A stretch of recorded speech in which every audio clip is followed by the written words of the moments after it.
Germany have given up the ball in their own half here, and here's Ndoye trying to squeeze it into the penalty area. Only half cleared by Germany. It was a bit ragged from them.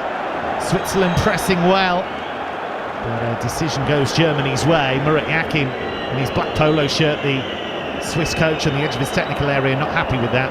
The decision went Germany's way, but got away with that a bit. Yeah, well, Havertz was the one who was fouled. I think he was fouled, and the referee played on, and it really nearly caused a problem for Germany because they're in a good position there, the Swiss. It looks like this referee is going to let plenty go. He's not certainly going to be finicky in terms of stopping the game and giving cards out. Alvin Martin's still scarred by the game we did yesterday, which involved Daniel Siebert, German referee, who was rather officious, let's say, in Georgia's game against Czechia. 1-1 that finished. Here is Mittelstedt, inside left channel. Remember, Germany avoid defeat, they win Group A, but they will want to make it 3 victories out of 3 to go into the last 16 with genuine momentum. And Germany hosted the 2006 World Cup. It was referred to as the Sommermärchen, the summer fairy tale. And Germany knew they needed a really good start to this tournament to get that feeling back. They've absolutely done that. And now it's about trying to keep that feel-good factor very much front and centre. Here's Havertz down the right for Germany, and he lays it off to Kimmich. Kimmich pokes it into Musiala, inside right channel. Now Robert Andrich has won a domestic double with Bayer Leverkusen this season. Sweeps it across to Mittelstedt. This is all in the Swiss half. Forward by Andrich towards Musiala, lays it off. Shot by Gundogan from the edge of the D was blocked, and Switzerland can bring it away. We've had it 11 minutes in Frankfurt, and it is still goalless between Switzerland and Germany. You're listening to Euro Game Day Live on TalkSport 2. Final set of matches in Group A. Kimmich now hugging the right touchline, tries to cross, and that's blocked by Michel Aebischer. He's had such a good season with Bologna in Italy. One of several Bologna players in this team, Remo Freuler and Dan Ndoye, both helped Bologna into the Champions League for the first time in their history. Here's Wirtz for Germany, plays it out to Mittelstedt, first time ball into the penalty area. Havertz went for it, his shot was blocked, and then was he barged over? Daniele Orsato says no. He was decisive there, the referee. And now Switzerland looking to break, but the attack breaks down as Antonio Rudiger picks up possession and finds Joshua Kimmich inside right channel, midway inside the Swiss half. 0-0, 12 minutes gone here on TalkSport 2 between Switzerland and Germany. Jamal Musiala twisting, turning, looking for a way through, went into the penalty area but lost it, and Aebischer will bring it clear on that left-hand side. Back towards Breel Embolo, who goes down. He wants a free kick. Kai Havertz involved and puts his head in his hands. Yeah, well, I think it's a ball that got played in. He went for it, the near post. There was a push there on him, but this referee is not going to give anything like that. We've only seen 10 minutes of this game, Kevin, and we realise that if you are going to get fouled, it's got to be a proper foul before the referee even entertains it. But look at Havertz. He's full of confidence now. I think there's times, during his early stages in England, he wasn't able to come up to the competitiveness and the pace of the game. He's certainly all right now. Here's Rieder trying to play it through for Ndoye. Good goalkeeping by Manuel Neuer. His 18th appearance at the European Championship finals. More games than any other goalkeeper in the tournament's history.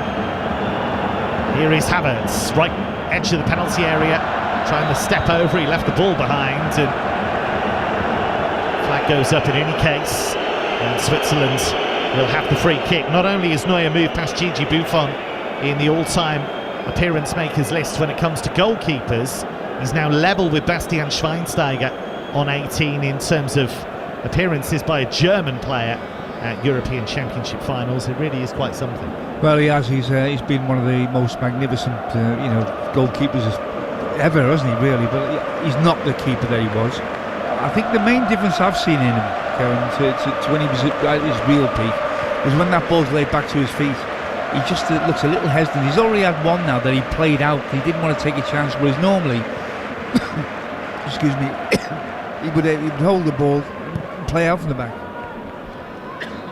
Bit of space here for Wirtz on halfway.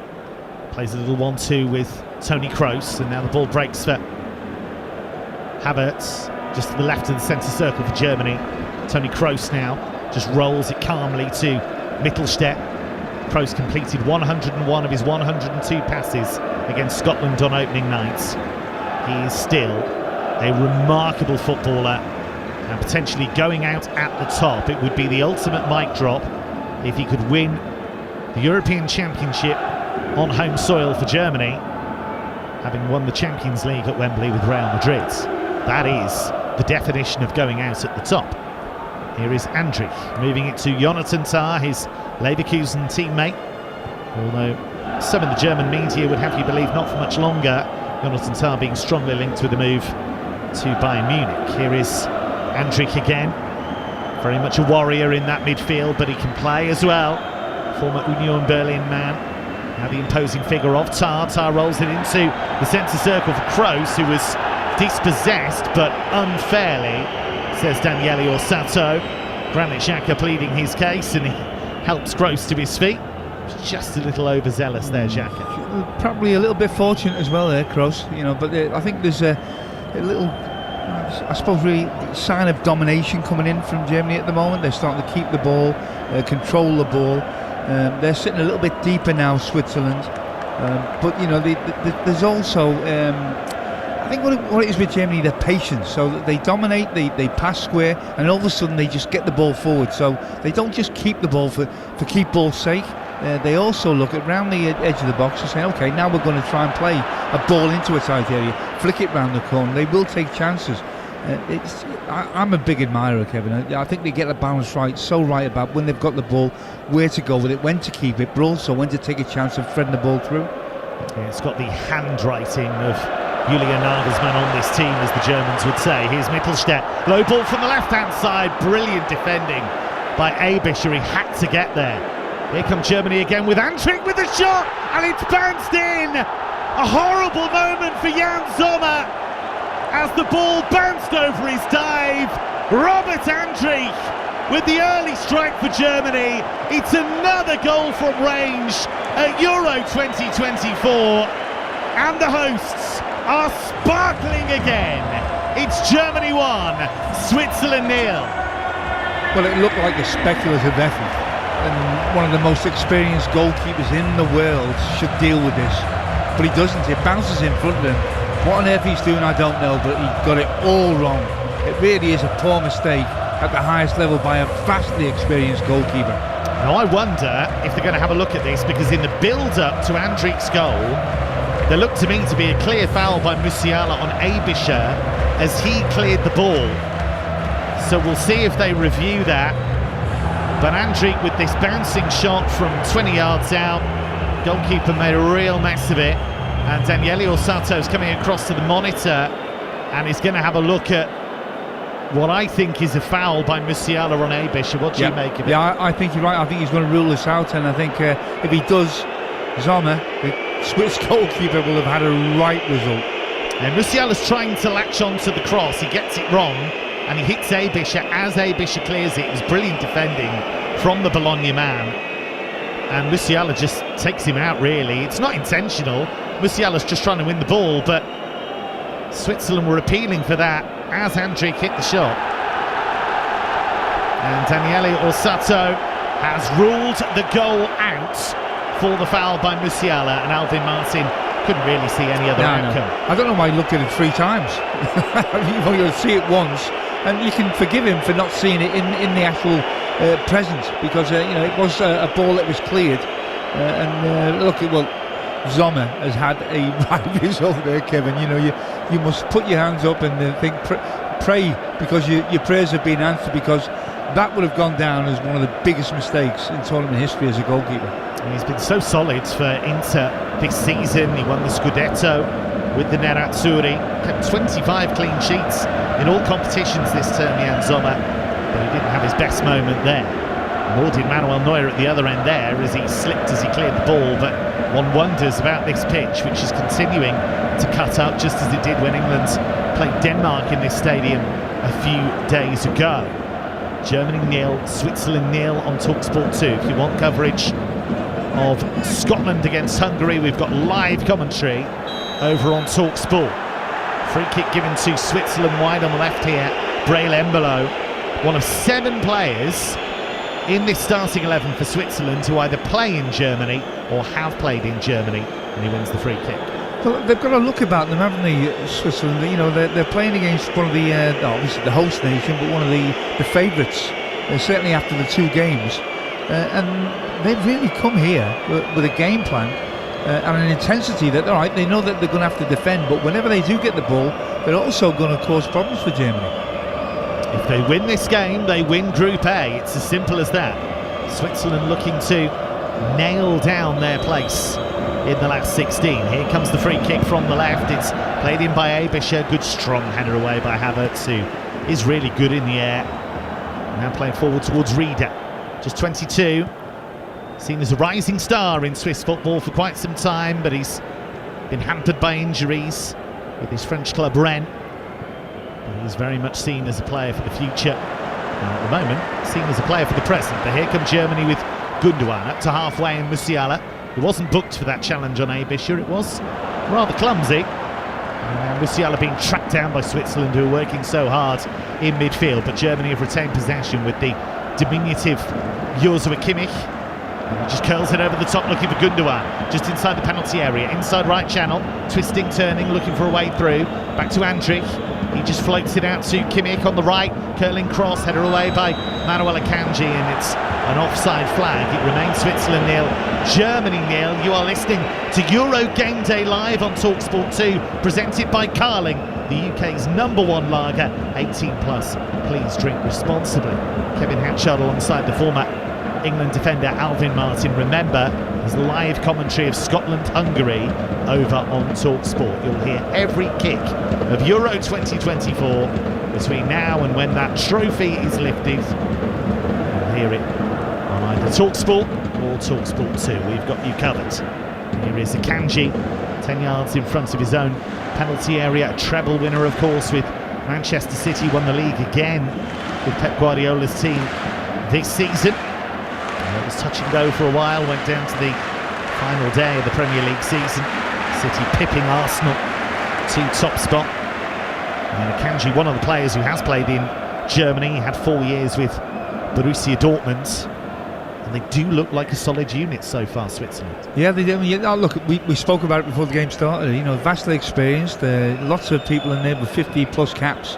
And that's what they look like. You know, they've had some difficult moments in the game so far, but I think when they have them difficult moments, Kev, they don't then go on to the back foot and then start to think, oh, we're not too sure now. They think, no, okay, we're playing against a good team. They are going to cause us problems, but it's not going to take us away from our game plan. They feel that they can cause problems, and I think they're certainly playing 3 up front. They're not going to sit back, and I think even now you can see there's a respect that Germany are given to them. It was something of a surprise to see Xherdan Shaqiri left out of the 11 after he scored that brilliant goal against Scotland in that 1-1 draw.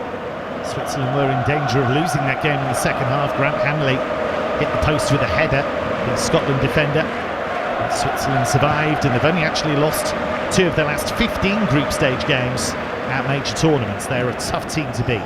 Here's Rodriguez, another former Bundesliga player.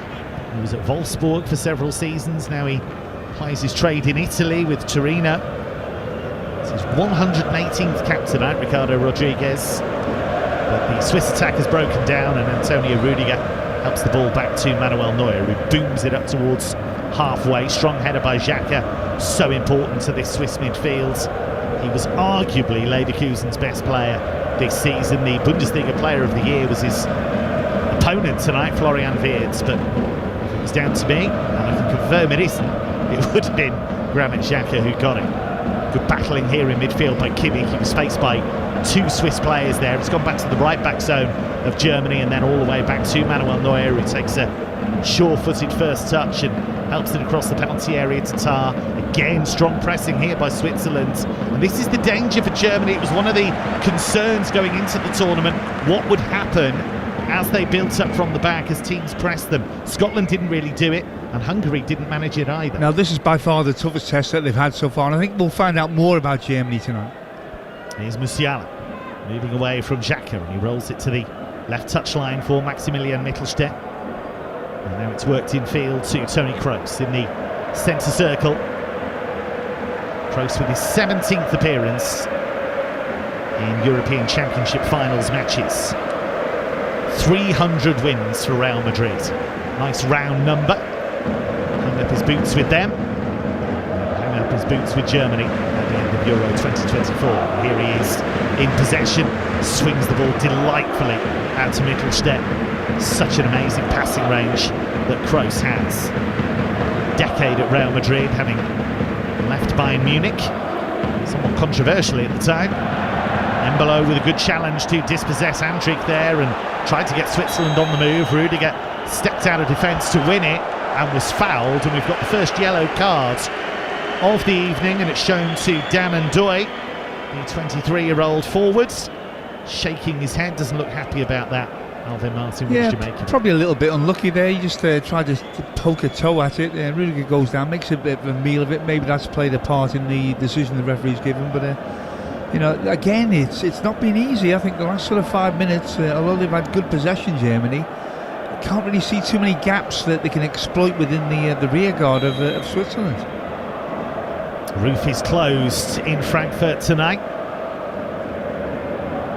It is an interesting atmosphere. There was lots of noise ahead of kick-off, but this start has just quietened down some of the Germany fans. Just a little bit of trepidation. That optimism is somewhat fragile. There were a lot of Germany fans going into this tournament who weren't sure how the team was going to do, but of course they've started Euro 2024 so brilliantly. But it is a fragile flower that they have to try and protect as the tournament goes on. Here is Tar moving it out to the left-hand side, Mittelstädt. Now Musiala again wriggling away from challenges. Such a buzz whenever he gets possession. Gundogan, it's a really clever ball out to Havertz, right corner of the penalty area. Slides it forward to Wirtz. It's been quiet so far, Florian Wirtz, but he turns onto his left foot, rolls it back to Kroos, 25 yards out. Inside right channel, drifts it across to Mittelstädt onto his chest, and then he makes a real mess of it, Mittelstädt, and he slices the attempted cross over the goal and behind for a goal kick. But again, it's good play from Switzerland. Whenever that ball goes to a man in white, a German player, there's always a man on top of him already there before he's received the ball. The only one who looks like being able to get away from some of this tight man marking is Musiala. He's got that individual flair, hasn't he? He's unpredictable. He'll let a ball run. He can take people on with the pace that he's got, and he's probably the key. Could play for England at senior level. Played for England's under-21 team. But he was persuaded to play for the country of his birth. He was born in Fulda. Says he does have two hearts, one that beats for England, one that beats for Germany. And of course, if you've got Joshua Kimmich and Thomas Müller in your ear, every training session, every game, for months on end at Bayern Munich, that's going to have an effect. And I think he was persuaded to play for Germany. And he's a rising star, no doubt about it. Here's Ndoye trying to skip away from Rudiger. But Rudiger stands his ground and shepherds the ball back to Manuel Neuer. 28th minute in Frankfurt. Switzerland 0, Germany 0. Whoever wins this game tonight wins Group A. Switzerland know that a point would guarantee a top two finish.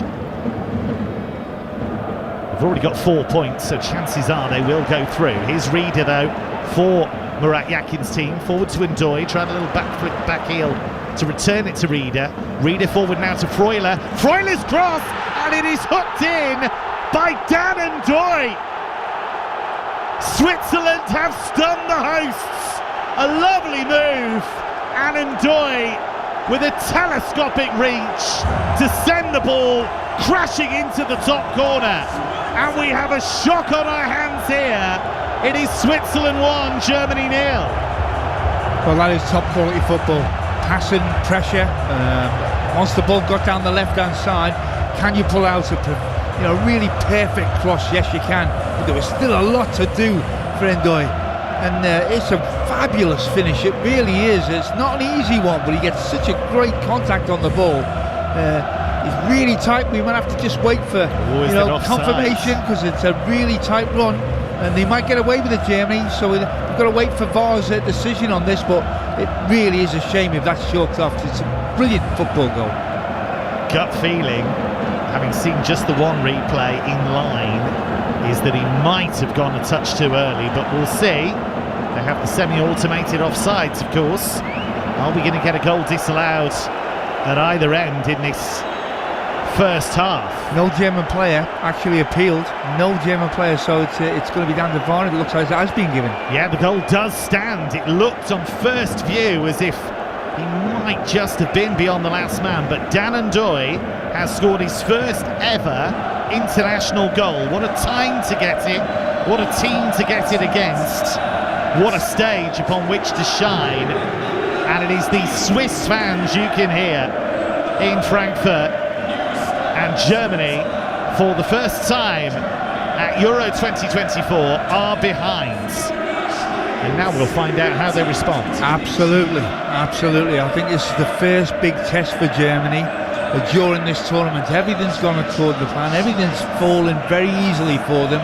Now we will find out a little bit more. And here goes Ndoye again.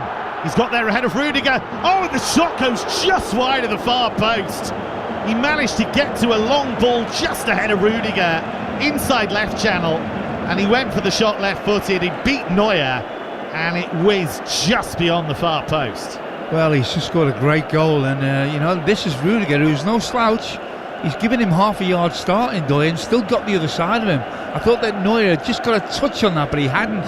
He pulled it just wide of the target with his left foot, but he's certainly direct, he's quick, and he's got Germany worried. It's only his fourth international start tonight, Dan Ndoye. He's a rising star, just 23. Really good for Bologna this season. Ball goes out to the right-hand side for Germany, and Havertz forward to Gundogan, tries to backheel it. As things stand, Switzerland would win the group. Germany would finish second. Julian Nagelsmann, the Germany coach, says he wasn't too worried about that. He said that he was more interested in his team maintaining their rhythm rather than finishing either first or second. They knew they were guaranteed a top two spot going into this game. Here's Embolo taking on Jonathan Tah, goes past him. Did Tah foul him? Embolo certainly thinks that he did, but the referee Daniele Orsato was unmoved. 32nd minute on TalkSport 2, Switzerland 1, Germany 0. And remember, you can get live commentary of Scotland against Hungary over on TalkSport, as Scotland bid to qualify for the knockout phase of a major tournament for the first time in their history. Germany suddenly find themselves behind in Frankfurt. Here is Kimmich, midway inside the Swiss half. Switzerland have grown into this game. They've played as a unit, and the goal they scored was delightful. Remo Freuler's cross, finding Dan Ndoye. And it was a sensational finish. It was a wonderful goal, really well struck, really well executed from every aspect. And you know what? I'm looking at Germany at the moment, and they're like a sports car. You know, a really top-class sports car, maybe a six-gear sports car. And at the moment, you know, the two games that they played, they haven't had to get out of fourth gear. Well, they aren't. They're going to have to now. Have they got a fifth, and have they got a sixth gear? We'll find out. I wouldn't know about all these sports cars, of course. Here's Andrich, goes for goal from 30 yards, took a deflection, and it loops over the top, and that's going to be a Germany corner. 33rd minute, Switzerland 1, Germany 0.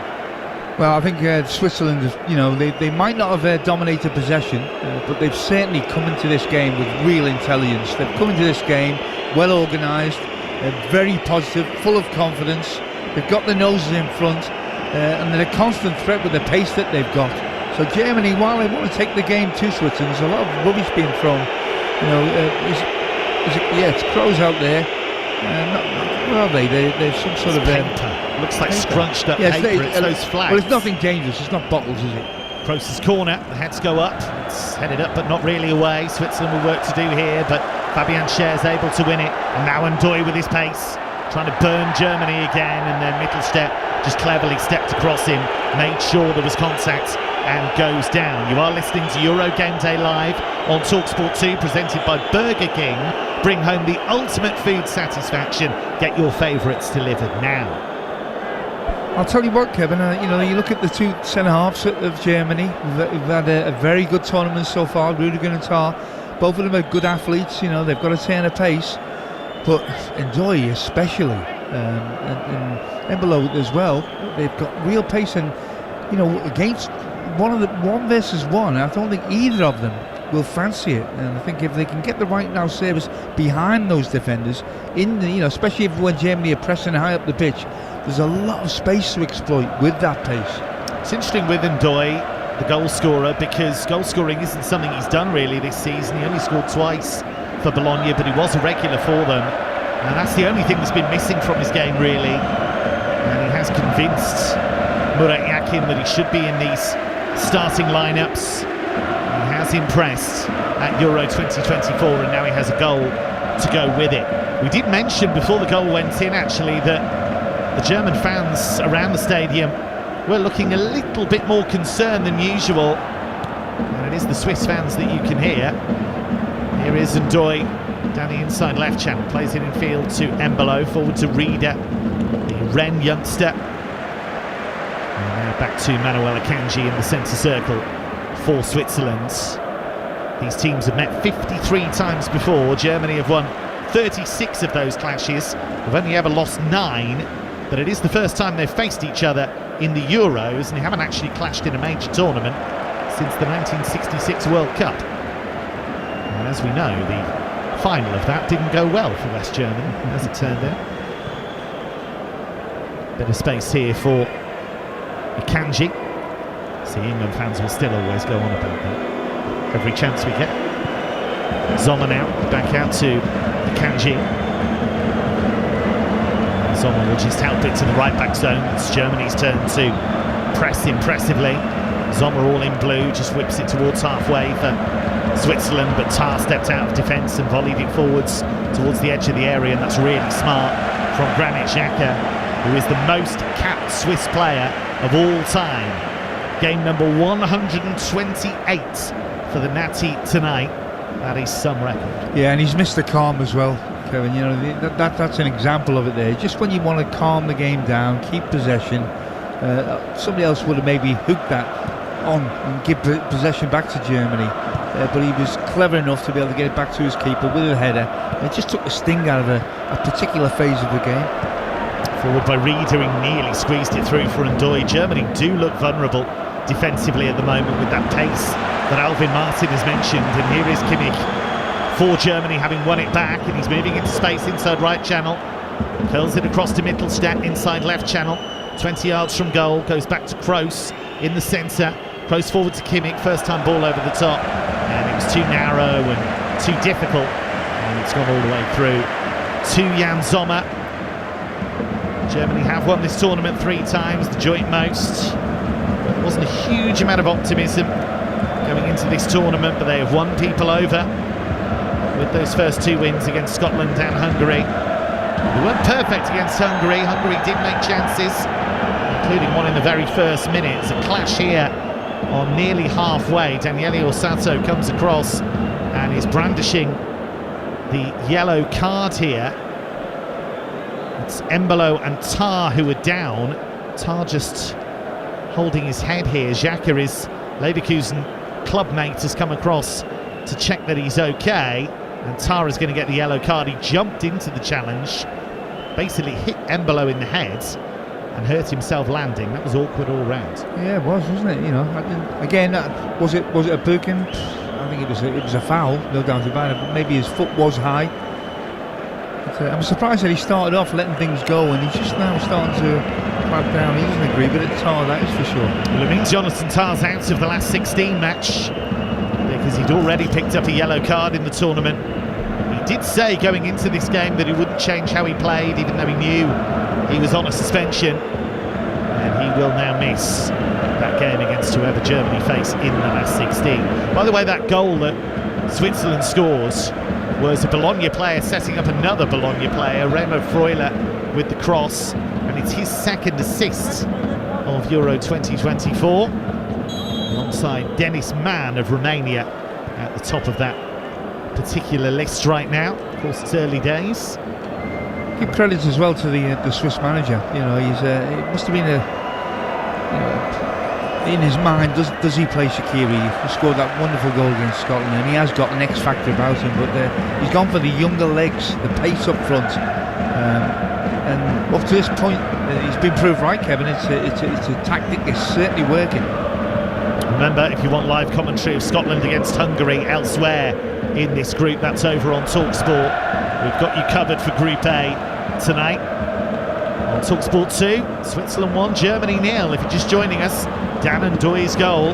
The difference at the moment is Robert Andrich for Germany. Finds Kroos, 35 yards out inside right channel. Germany with lots of the ball, but not too many clear-cut chances, although they have had the ball in the net.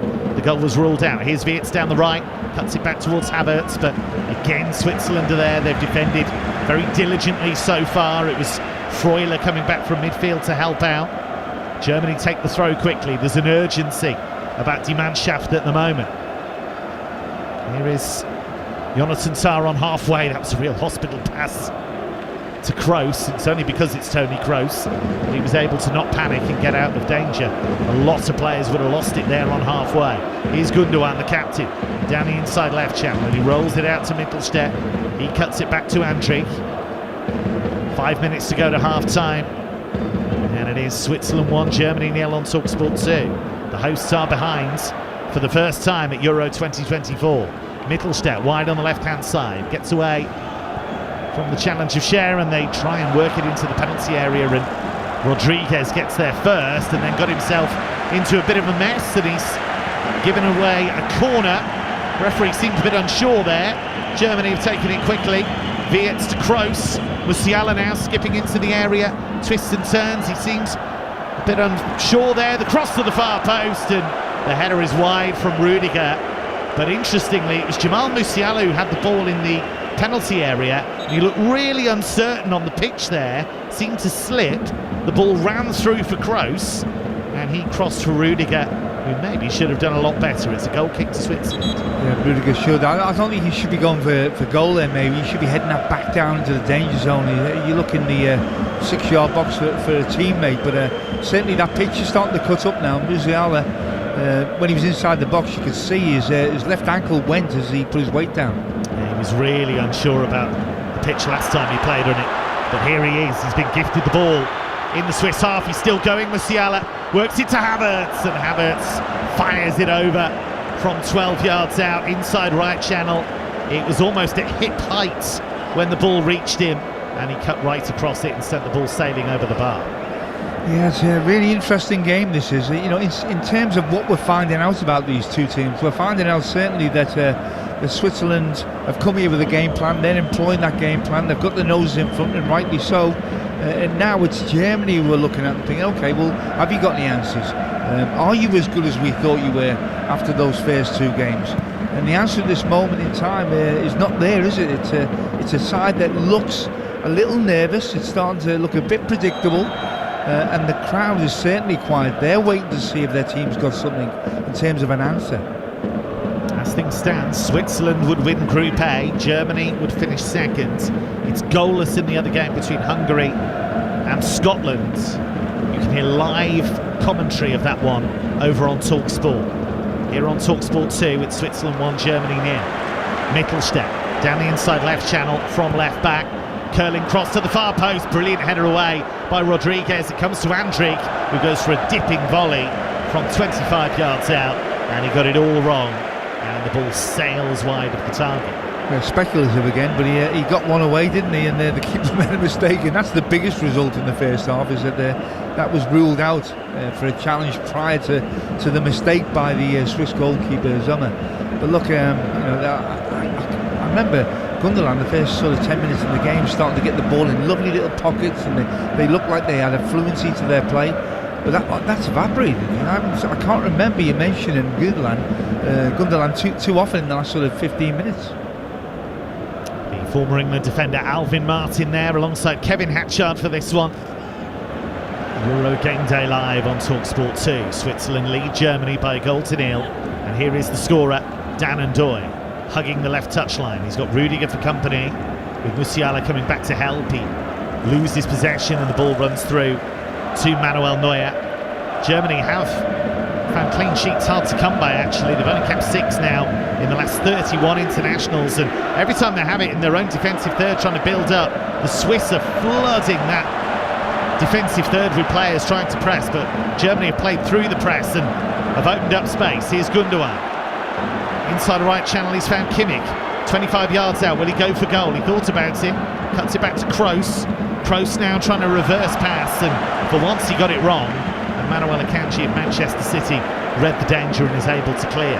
Final minute of normal time at the end of the first half, and we have a shock on the cards here. Switzerland 1, Germany 0. Could the hosts be moved down to second spot in Group A, and what effect would that have? Here is Mittelstedt's found a seam of space inside left channel. Now he's forced out to the corner of the area, finds Musiala onto his right foot, trying to ghost past 3 challenges. He's had to come back out to Mittelstedt, and his cross clears 3 white-shirted Germany players, and he goes behind for a goal kick.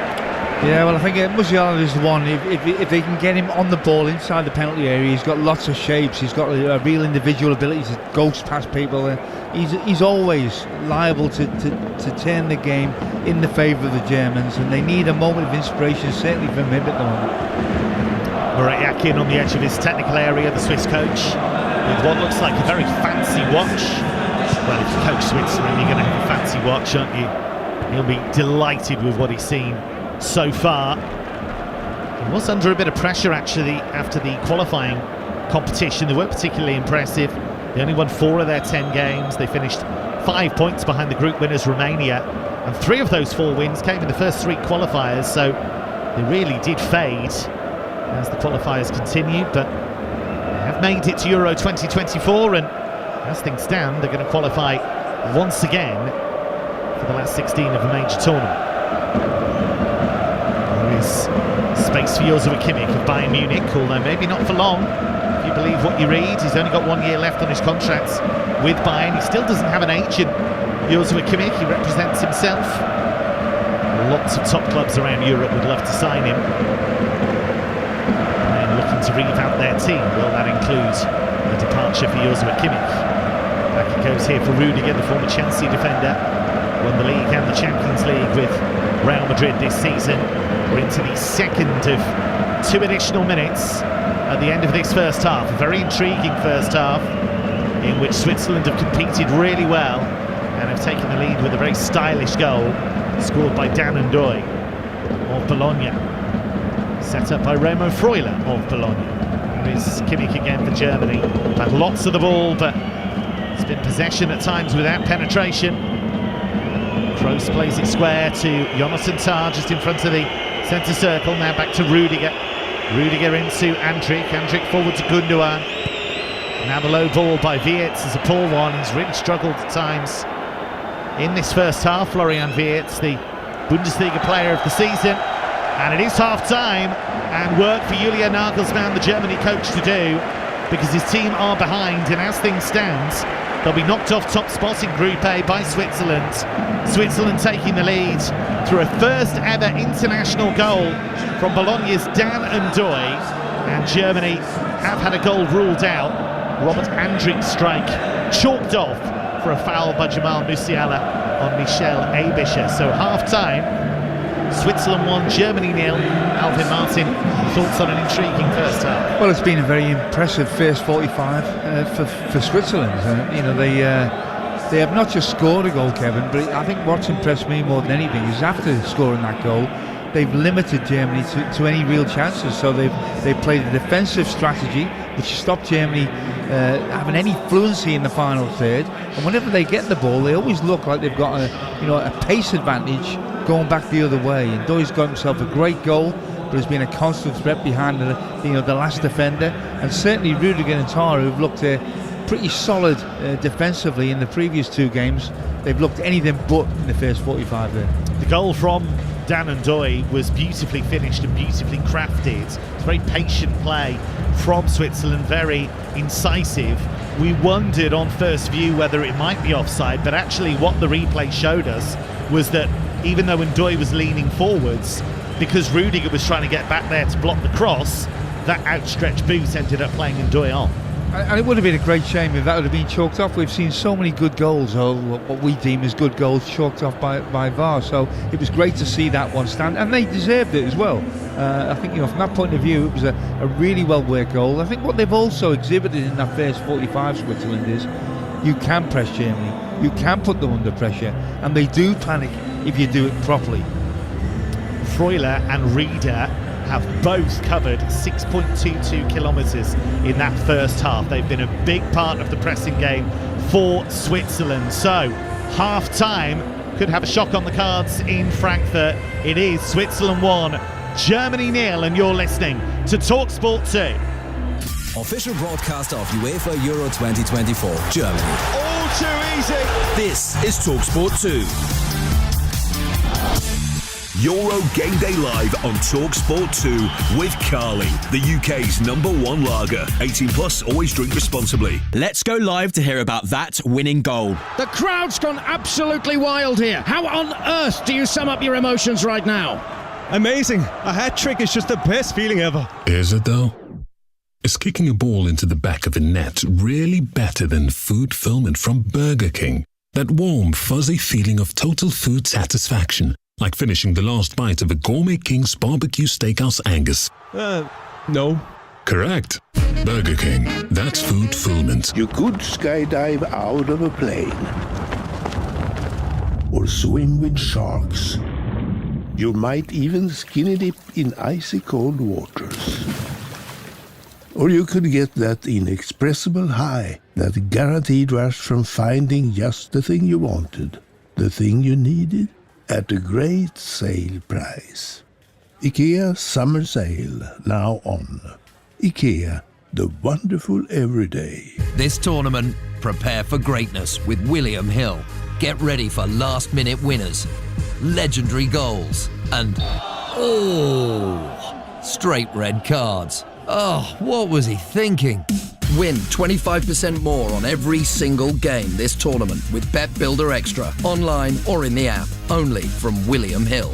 Available day before match to kick-off. Bet Builders are 3+ selections at 3-1 or more. Pre-match singles, match stake £20. Full T's and C's apply. 18+, begambleaware.org. Well, you can see why people are talking about Asda, can't you? Of course, on paper, Asda have a great lineup with 2 for £20 on packs of beer like Peroni. Then there's party wear from £1, the midfield trio of bunting, face paint and flags. And don't forget the dependable 2 for £7 on Coke 8-packs could be the difference maker. What a lineup! Get match ready at Asda with beer and decorations on offer until the 14th of July. Asda, that's more like it.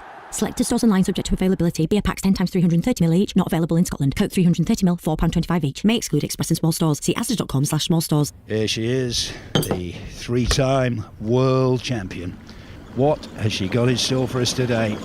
Things are starting to heat up. Here she goes. Triple builders, double stir. I don't believe it. And a chocolate digestive to finish it off. A thing of beauty, you have to say. The judges are gonna love this one. British Gas, powering home fans during this summer of sport. This Euros, The Sun is bringing you all the gossip, goals and giants of the game. Get insights and analysis from Harry, should have been England manager, Redknapp, Jack, the maestro, Wilshere, Gordon, no nonsense, Strachan, and Jurgen, the winner, Klinsmann. You won't want to miss it. Don't miss out, only in The Sun. It's the most wonderful time of the year. On the beach, on the beach, on the beach. Booking geniuses. Get up to 5 gigs of free mobile data for your holiday when you book with On the Beach. FaceTime, Facebook, and a face full of patatas bravas. On the Beach. Book like a genius. Holiday like a fool. Conditions and exclusions apply.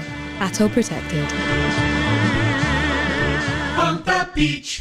Euro Game Day Live, delivered by TalkSport 2 with Burger King. Save big with the $4.99 King Box. It's the ultimate match day lineup, featuring a barbecue double melt burger, chili cheese bites, fries, and a drink. Official broadcaster of UEFA Euro 2024, Germany. Brilliant goal! This is TalkSport 2. Tretes! UEFA Euro 2024 Germany. Brilliant goal! goal. Tomorrow night from 8, uninterrupted, on-location commentary of Croatia versus Italy on TalkSport. He's done it again. Sounds like summer, feels like football. Soccer punch your summer. UEFA Euro 2024, Germany. And just how big could that goal be? Euro Game Day live on TalkSport 2. Zeit für den Fußball. Well, it is Switzerland 1, Germany 0 at half-time. Let's take a look at the half-time highlights with Carly. Half-time highlights on TalkSport 2 with Carly, the UK's #1 lager. 18 plus, always drink responsibly. Germany avoid defeat, they win Group A. They will want to make it 3 victories out of 3. Here comes Germany again with Andrich with the shot, and it's bounced in! A horrible moment for Jan Sommer. Now I wonder if they're going to have a look at this, because in the build-up to Andrich's goal, there looked to me to be a clear foul by Musiala on Abisher. Daniele Orsato has ruled the goal out. Read it forward now to Freuler. Freuler's cross, and it is hooked in by Dan and Doy.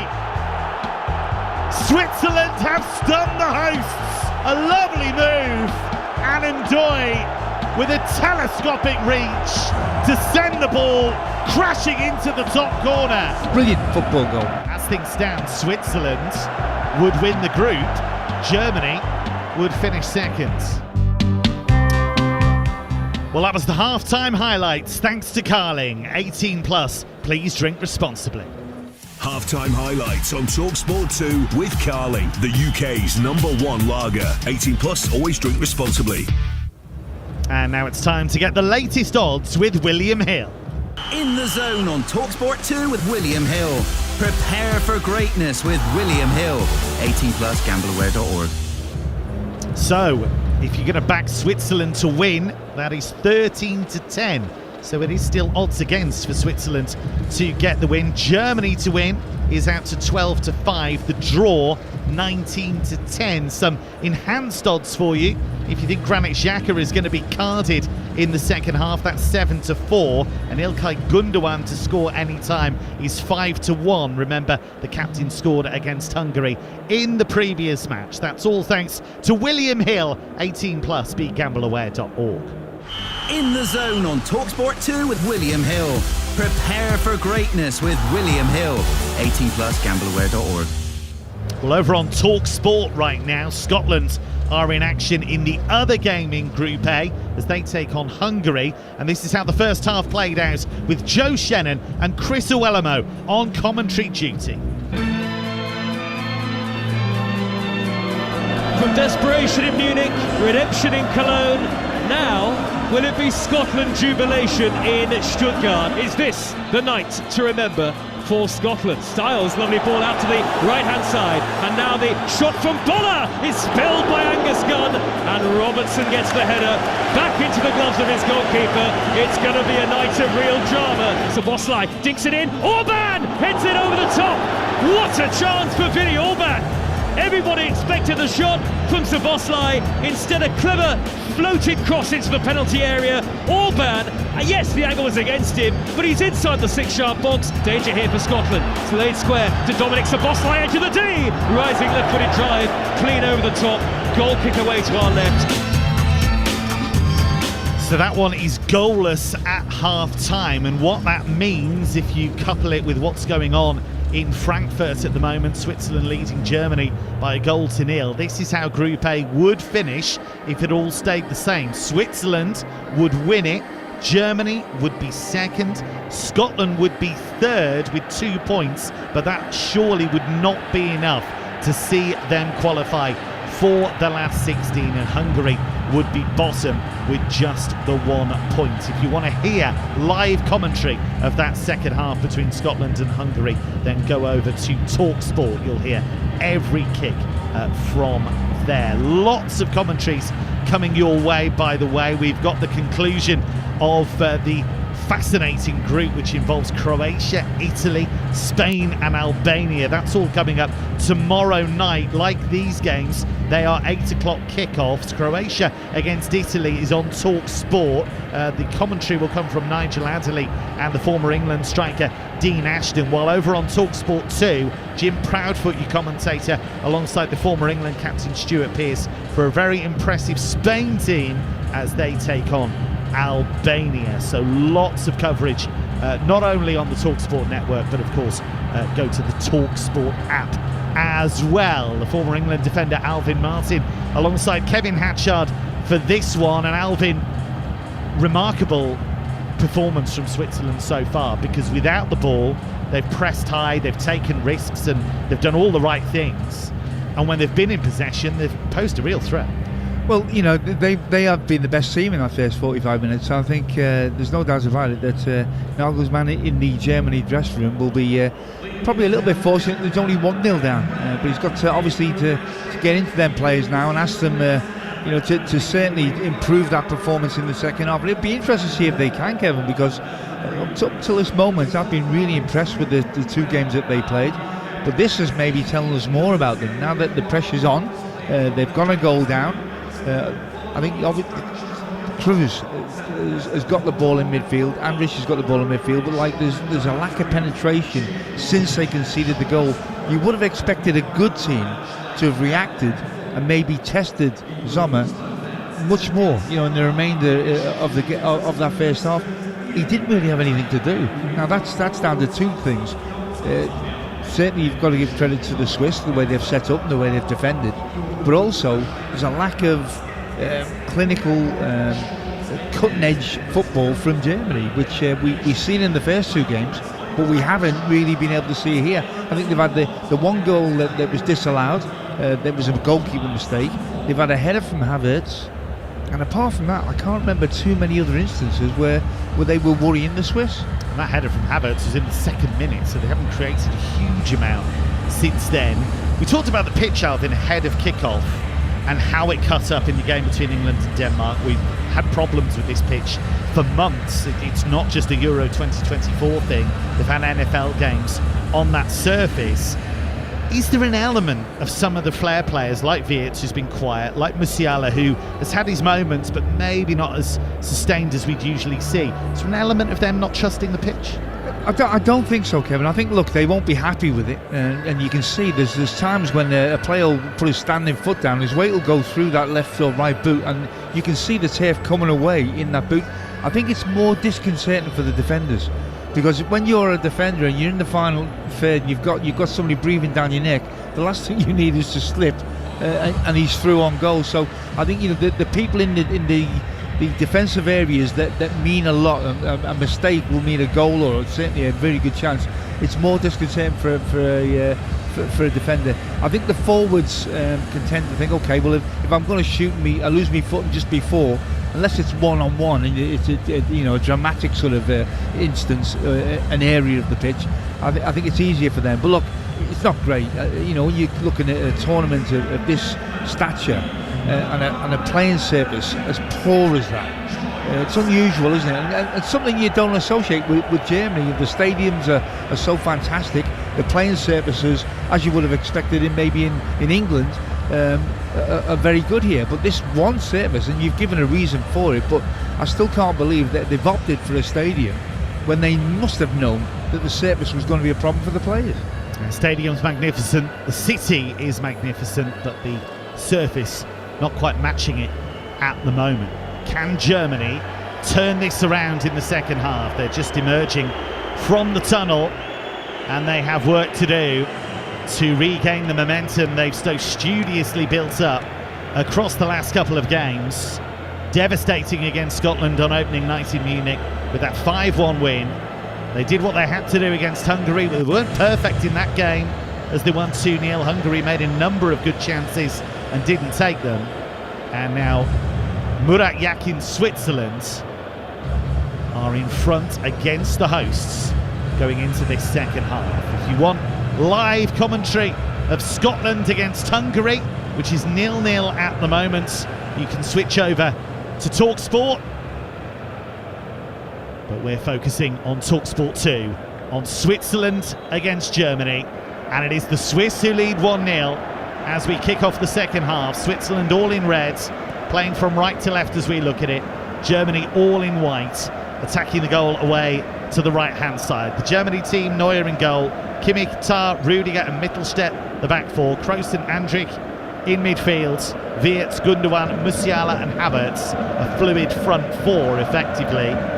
Switzerland with Sommer in goal, Rodriguez, Scher and Akanji at the back, so reliable. Abischer, Xhaka, Freuler and Widmer in midfield, and a front three of Rieder, Embolo and the goal scorer, Ndoye. I think what we will see, Kevin, in the second half is certainly Germany play higher up the pitch and put the Swiss under much more pressure than they've been able to, because I think they've been able to build up the attacks a little too easily for Germany's liking, and Germany, because of that, haven't been able to dominate the ball in the right areas. Switzerland on the attack here as Rieder tries to hook the ball into the path of Remo Freuler, who made the goal for Dan Ndoye. Did wonder about the selection of Rieder, but you can clearly see why he's been selected, because as good as Xherdan Shaqiri is on the ball, a presser he is not. And Rieder covered 6.22 kilometres in that first half, so he's got quality on the ball, but he does a hell of a shift off the ball as well. Here is Jan Sommer, whose blushes were spared in the first half as a bouncing shot from Andrich went straight past him, but the goal was ruled out for a foul by Musiala on Abischer in the build-up. Here's big Breel Embolo, the number 7 for Switzerland, leading the line for them, and he plays it into the penalty area, and Widmer slips over at the vital moment. I don't think he would have been able to quite bring the ball under his spell anyway, but he did seem to lose his footing. But the idea from Embolo was lovely. He nearly pulled it off, but the ball got away from Widmer, and Germany have it back. And that all came from a Germany press, and it was Havertz who went, and it was the wrong time to press. He's the one that decides when to go, when to sit, and he should have sat really, but because he went, another 3 Germany players all followed him, and it was the wrong time to press, and they had enough space to get out, and they got out and they got the ball to Ndoye. So you have to be very careful. While I'm sure that Germany want to press and nick the ball high up the pitch, it's got to be done at the right time. Games to come on the TalkSport network tomorrow night.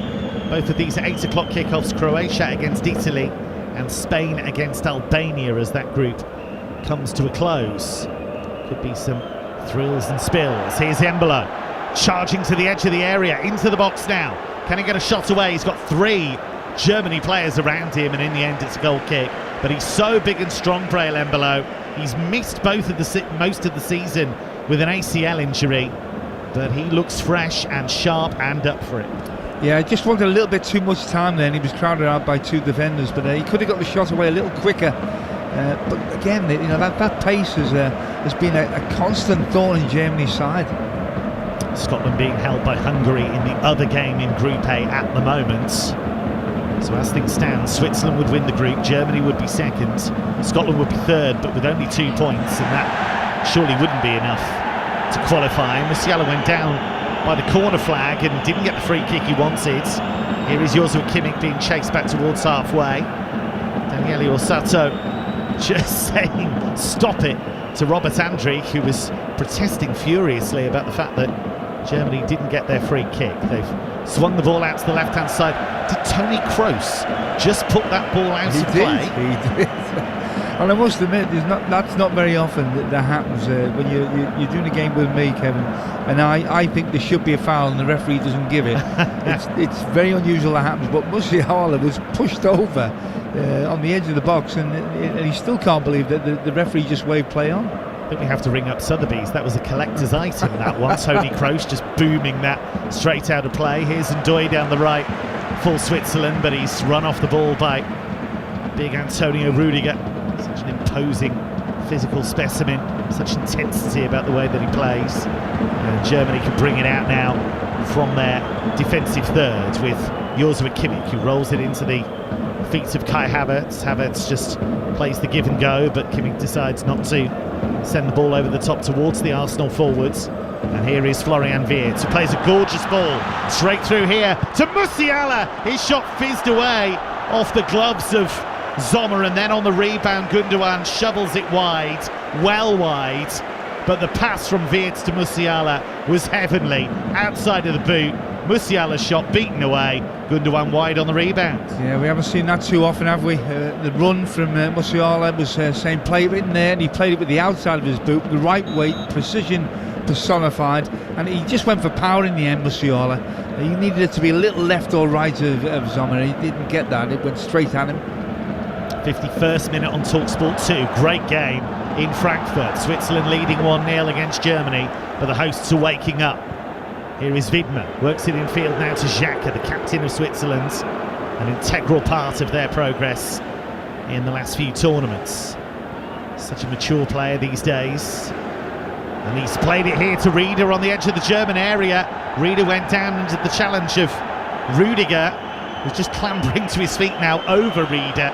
And the referee, Orsato, said to Rieder to get up. He saw no case to answer.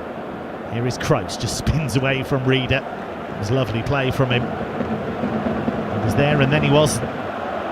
Here is Wirtz, drop of the shoulder inside left channel, works it infield to Kroos. Kroos floats it into the area. Kimmich heads it back across goal. Header away is a calm one by Kanji, who I think has been outstanding at the heart of that Swiss rearguard so far. Listening to live Euro 2024 football on TalkSport 2. Switzerland 1, Germany 0. Dan and Doy's goal separates the teams. Here's Kimmich, inside right channel, 20 yards out, plays it across and back to Andrich, and now it's with Kroos, who works it to Rudiger, who's playing right wing. Of course he is. Plays it now to Kroos, curling cross to the far post. Gundogan is out jumped by Scher, comes to Mittelstädt, tries to move it onto his favoured left foot. He's twisting and turning on the left edge of the penalty area, back to Andrich, and his ball is a poor one, poorly timed, and through to Jan Sommer, who'll just let it bounce off his chest. He'll take a few seconds and then just pick the ball up. You can see that they're struggling, aren't they, to get any real cohesion to their play, Jamie. The effort's there now, and they are trying to play high up the pitch to squeeze the game more towards Switzerland, but that quality around the final third isn't showing itself at the moment. It was a bit of a disaster in the knockout phase of the World Cup in Qatar for Switzerland, as they were smacked 6-1 by Portugal. But it's worth bearing in mind they got to the quarterfinals of the last Euros. They knocked France out in the last 16 on penalties, having come back from 3-1 down to force a 3-3 draw. It was a stunning game. Jan Sommer saving the critical penalty from Kylian Mbappe, and he's etched into Swiss football history. But they want more. Can they get another famous win, this time against Germany? Here's Wirtz though, he's got other ideas. Finds Kimmich just inside the Swiss half on the near side, the right, as we look at it. Plays it to Kroos. Kroos now into the centre circle for Andrich. Bearded midfield battler. He looks for Mittelstädt. Widmer came across and dealt with the danger. It's a Bundesliga clash. Widmer, who captains Mainz against Stuttgart's Mittelstädt. And it saw Widmer come out on top there. They are so solid, aren't they, Alvin, Switzerland? Yeah, well, they look like a proper team. I think we said, prior to the game, it's trying. The secret of international football is trying to look like a club team. They were outstanding in the first half against Hungary in their first game, but rather faded. Ended up holding on a bit, even though they won 3-1. That third goal only came right at the end from Breel Embolo. Here's Rudiger for Germany. Booms it long to Havertz, who brings it down inside left channel. He's got Musiala on his outside, and here he is, Jamal Musiala, the number 10 of Germany, and he rolls it back to the edge of the area. Andrich, he lays it off. Shot from range goes wide from Toni Kroos. He cut across it, right-footed, and the goalkeeper Sommer was motionless and was happy to wave it wide. Yeah, he was getting nowhere near it. It is coming across his body, and he gets a really powerful strike on the ball, but when you watch the replay there, it's about 10 yards left of that post. I think it is a difficult one to hit that, but he knew he had to keep it down, and he knew he had to go for sheer power. His precision wasn't there. But they are starting to look a little more likely now, Kevin. They are getting into decent areas without really testing the Swiss goalkeeper. They are starting to get good possession in good areas. Voice of the former England defender Alvin Martin alongside Kevin Hatchard for this one. Switzerland 1, Germany 0. 10 minutes gone in the second half on TalkSport 2. Over on TalkSport, live commentary of Scotland against Hungary. Scotland desperately need a win. It may well be enough if they do get the win, even though there would be a third place team as things stands. 4 points is almost always enough. Of course, it wouldn't be absolutely guaranteed for a little while. Would have a nervous wait, but they need to get the win, and at the moment it's 0-0 in that game between Scotland and Hungary. Will it be agony once again for the Scots? Is Ndoye trying to play it through for Embolo, who's really dismayed there, Embolo, because he made a great run, and if Ndoye had taken a bit off that pass, he would have had him clean through. Here is Rudiger forward to Kroos. It's a poor ball from Kroos, second one in quick succession, and here's Ndoye down the left hand side for Switzerland. Now Abisha tight to the left touchline into Xhaka, back to Abisha. New star, really. It's his 23rd cap, but it's only recently he's really come to prominence at club level with Bologna. He's being put under pressure here by Wirtz, but he's kept it Abisha and then has curled the ball across the centre circle onto the thigh of Cher, who did brilliantly actually under pressure. Plays it forward to Embolo, who's trying to turn against Jonathan Tah. That's going to be a free kick against Tah, who's got to be a little bit careful as he's already on a yellow card. Yeah, I think he was a little unfortunate there, Tah. I thought he'd read what he was doing there, Embolo, and he's just trying to say maybe he's just used his strength a little bit too much, and for the referee's like, so maybe I can see that, but touch and go. But again, the front two of Switzerland have looked far more effective than any of the German strikers. Those two have battled before, Embolo and Tah at club level in Rhineland derbies. Tah at Leverkusen when Embolo was at Gladbach. Nice little turn on the right hand side by Freuler, but Freuler overstepped and fouled Mittelstädt. It's going to be a free kick to Germany in their left back zone. German coach Julian Nagelsmann has become the youngest head coach in Euros history. He was 36 years and 327 days old for the Scotland game, and he was the youngest coach in Bundesliga history when he got the Hoffenheim job back when he was 28. Saved them from relegation, then got them qualification for the Champions League twice, then led RB Leipzig to the German Cup final and the Champions League semis. Here is Havertz down the inside right channel, charging forwards. He had lots of support and he didn't see it. Comes out to Kimmich, wide on the right hand side. His cross is blocked, goes behind for a corner to Germany, who still trail by a goal to nil. Yeah, I wonder if Nagelsmann is thinking about making changes now, because this second half hasn't really produced what he would have wanted after a half-time team talk. They're not looking any real better, are they? Again, I haven't seen Sommer make a save. I haven't really seen him make a clear-cut chance, and that creativity still isn't there for them. Kroos' corner from the right-hand side. It's an outswing, a brilliant header away from Embolo. Really leapt high, then Tah tries to flick it on back into the Swiss area, away by Xhaka, onto the chest of Musiala, away from one, into the penalty area. Gundogan now, his cross is deflected behind for a corner, and the hosts are turning the screw in Frankfurt, but they still trail 1-0 to Switzerland on TalkSport 2. And the Swiss are still, very much there, aren't they, as a defensive unit, all helping each other. There's always a red shirt in close connection with a teammate. And now gone in the other game, it's Scotland 0, Hungary 0. Live commentary of that over on TalkSport. Tony Kroos to take the corner. There's a bit of pushing and shoving and nonsense here that Daniele Orsato is sorting out between former Bayern teammates in Jan Sommer and Joshua Kimmich. Kimmich was behind the line, and he's not allowed to do that. Yeah, he's off the pitch. Here it comes from Kroos. Away by Akanji, almost out of the hands of his own goalkeeper there, but he got the job done. And here's Ndoye turning on the turbos down the near side, the left for Switzerland. We're going to have a couple of changes here. David Raum is going to come on, so that might be a change at left back for Germany. Here's Ndoye trying to forage and win the ball and win a free kick. Under pressure from Kai Havertz, but the referee was unmoved there, doesn't give Ndoye that free kick. I think he just assumed he was going to get it, and Germany have carried on here with Havertz wide on the right hand side, out to Kimmich, winding up the right footed cross, and he gets that ball in, Out towards the far side, it'll come out to Wirtz, will it? No, good header away by Rieder. He's put in so much work, Fabian Rieder. And he's managed to toe-end it away from Wirtz, and he's leading the counter-attack for Switzerland in the centre circle. Plays it through here for Ndoye. Ndoye will try and catch it, and does. Great pace from Dan Ndoye. Now he waits for support to arrive. He's outpaced the rest of his team.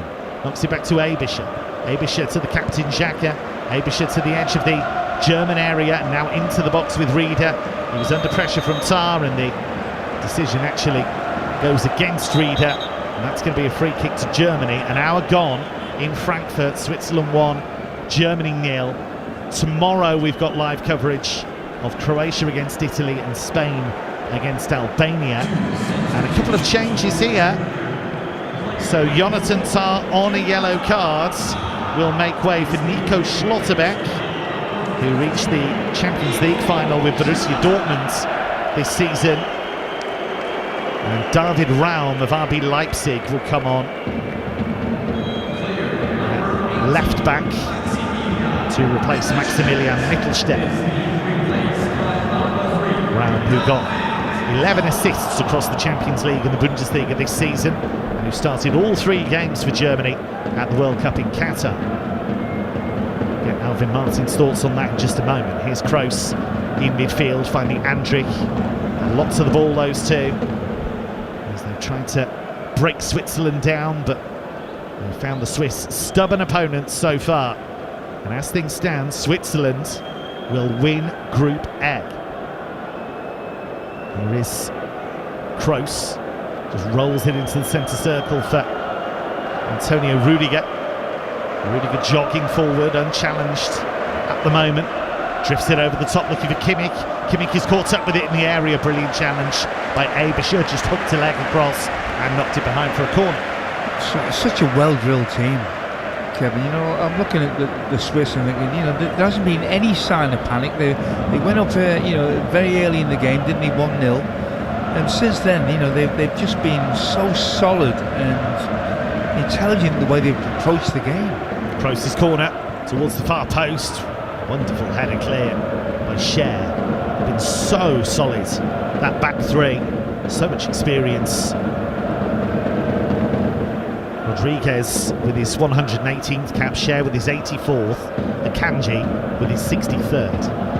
Yeah, they're not allowing Gundogan certainly to come off the two centre halves into little pockets of space. Raum with the shot from range. David Raum was sped by Schlotterbeck, 25 yards out, went for goal. And he is capable from that range, but it sails over the top. Sorry, Avi. Yeah, again, it's speculative. I think that's a sign. I think if you're a Swiss player, you're thinking, okay, they are getting a little desperate now. They're starting to shoot from long distance. It's always a sign, like you say, that frustration is coming into a team's play. 63 minutes gone. Switzerland 1, Germany 0. The hosts are behind for the first time at Euro 2024. Kroos jogs out of the centre circle, waiting for avenues to open up ahead of him. Rolls it delicately to Wirtz on the right-hand side. Low ball to the edge of the area, and Havertz.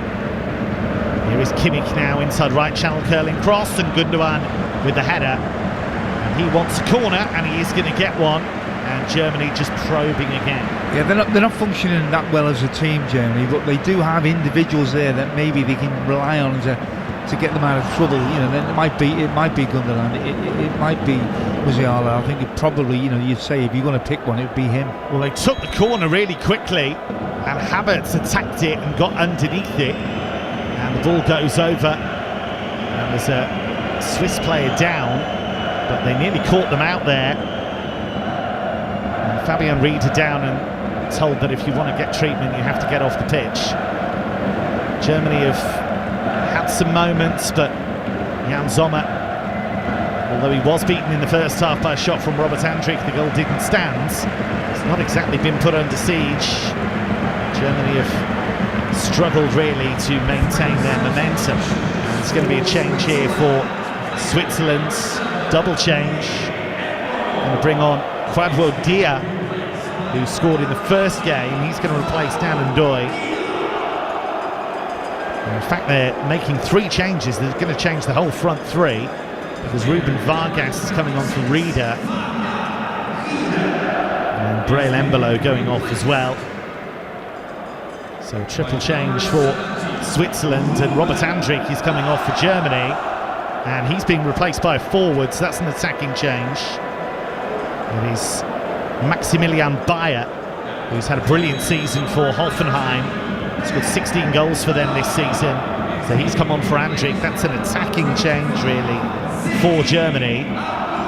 While Switzerland have changed their whole front 3. They've brought on Ruben Vargas, Kwadwo Dia, and Zeki Amdouni, the Burnley player.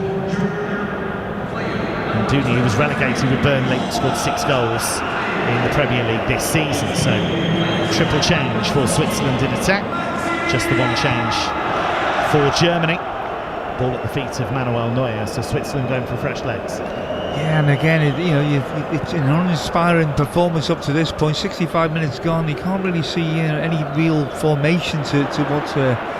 Or style to what they're trying to employ here, Germany. I think they've tried to get up the pitch, they've tried to put Switzerland under pressure, but they look unperturbed by it, Switzerland.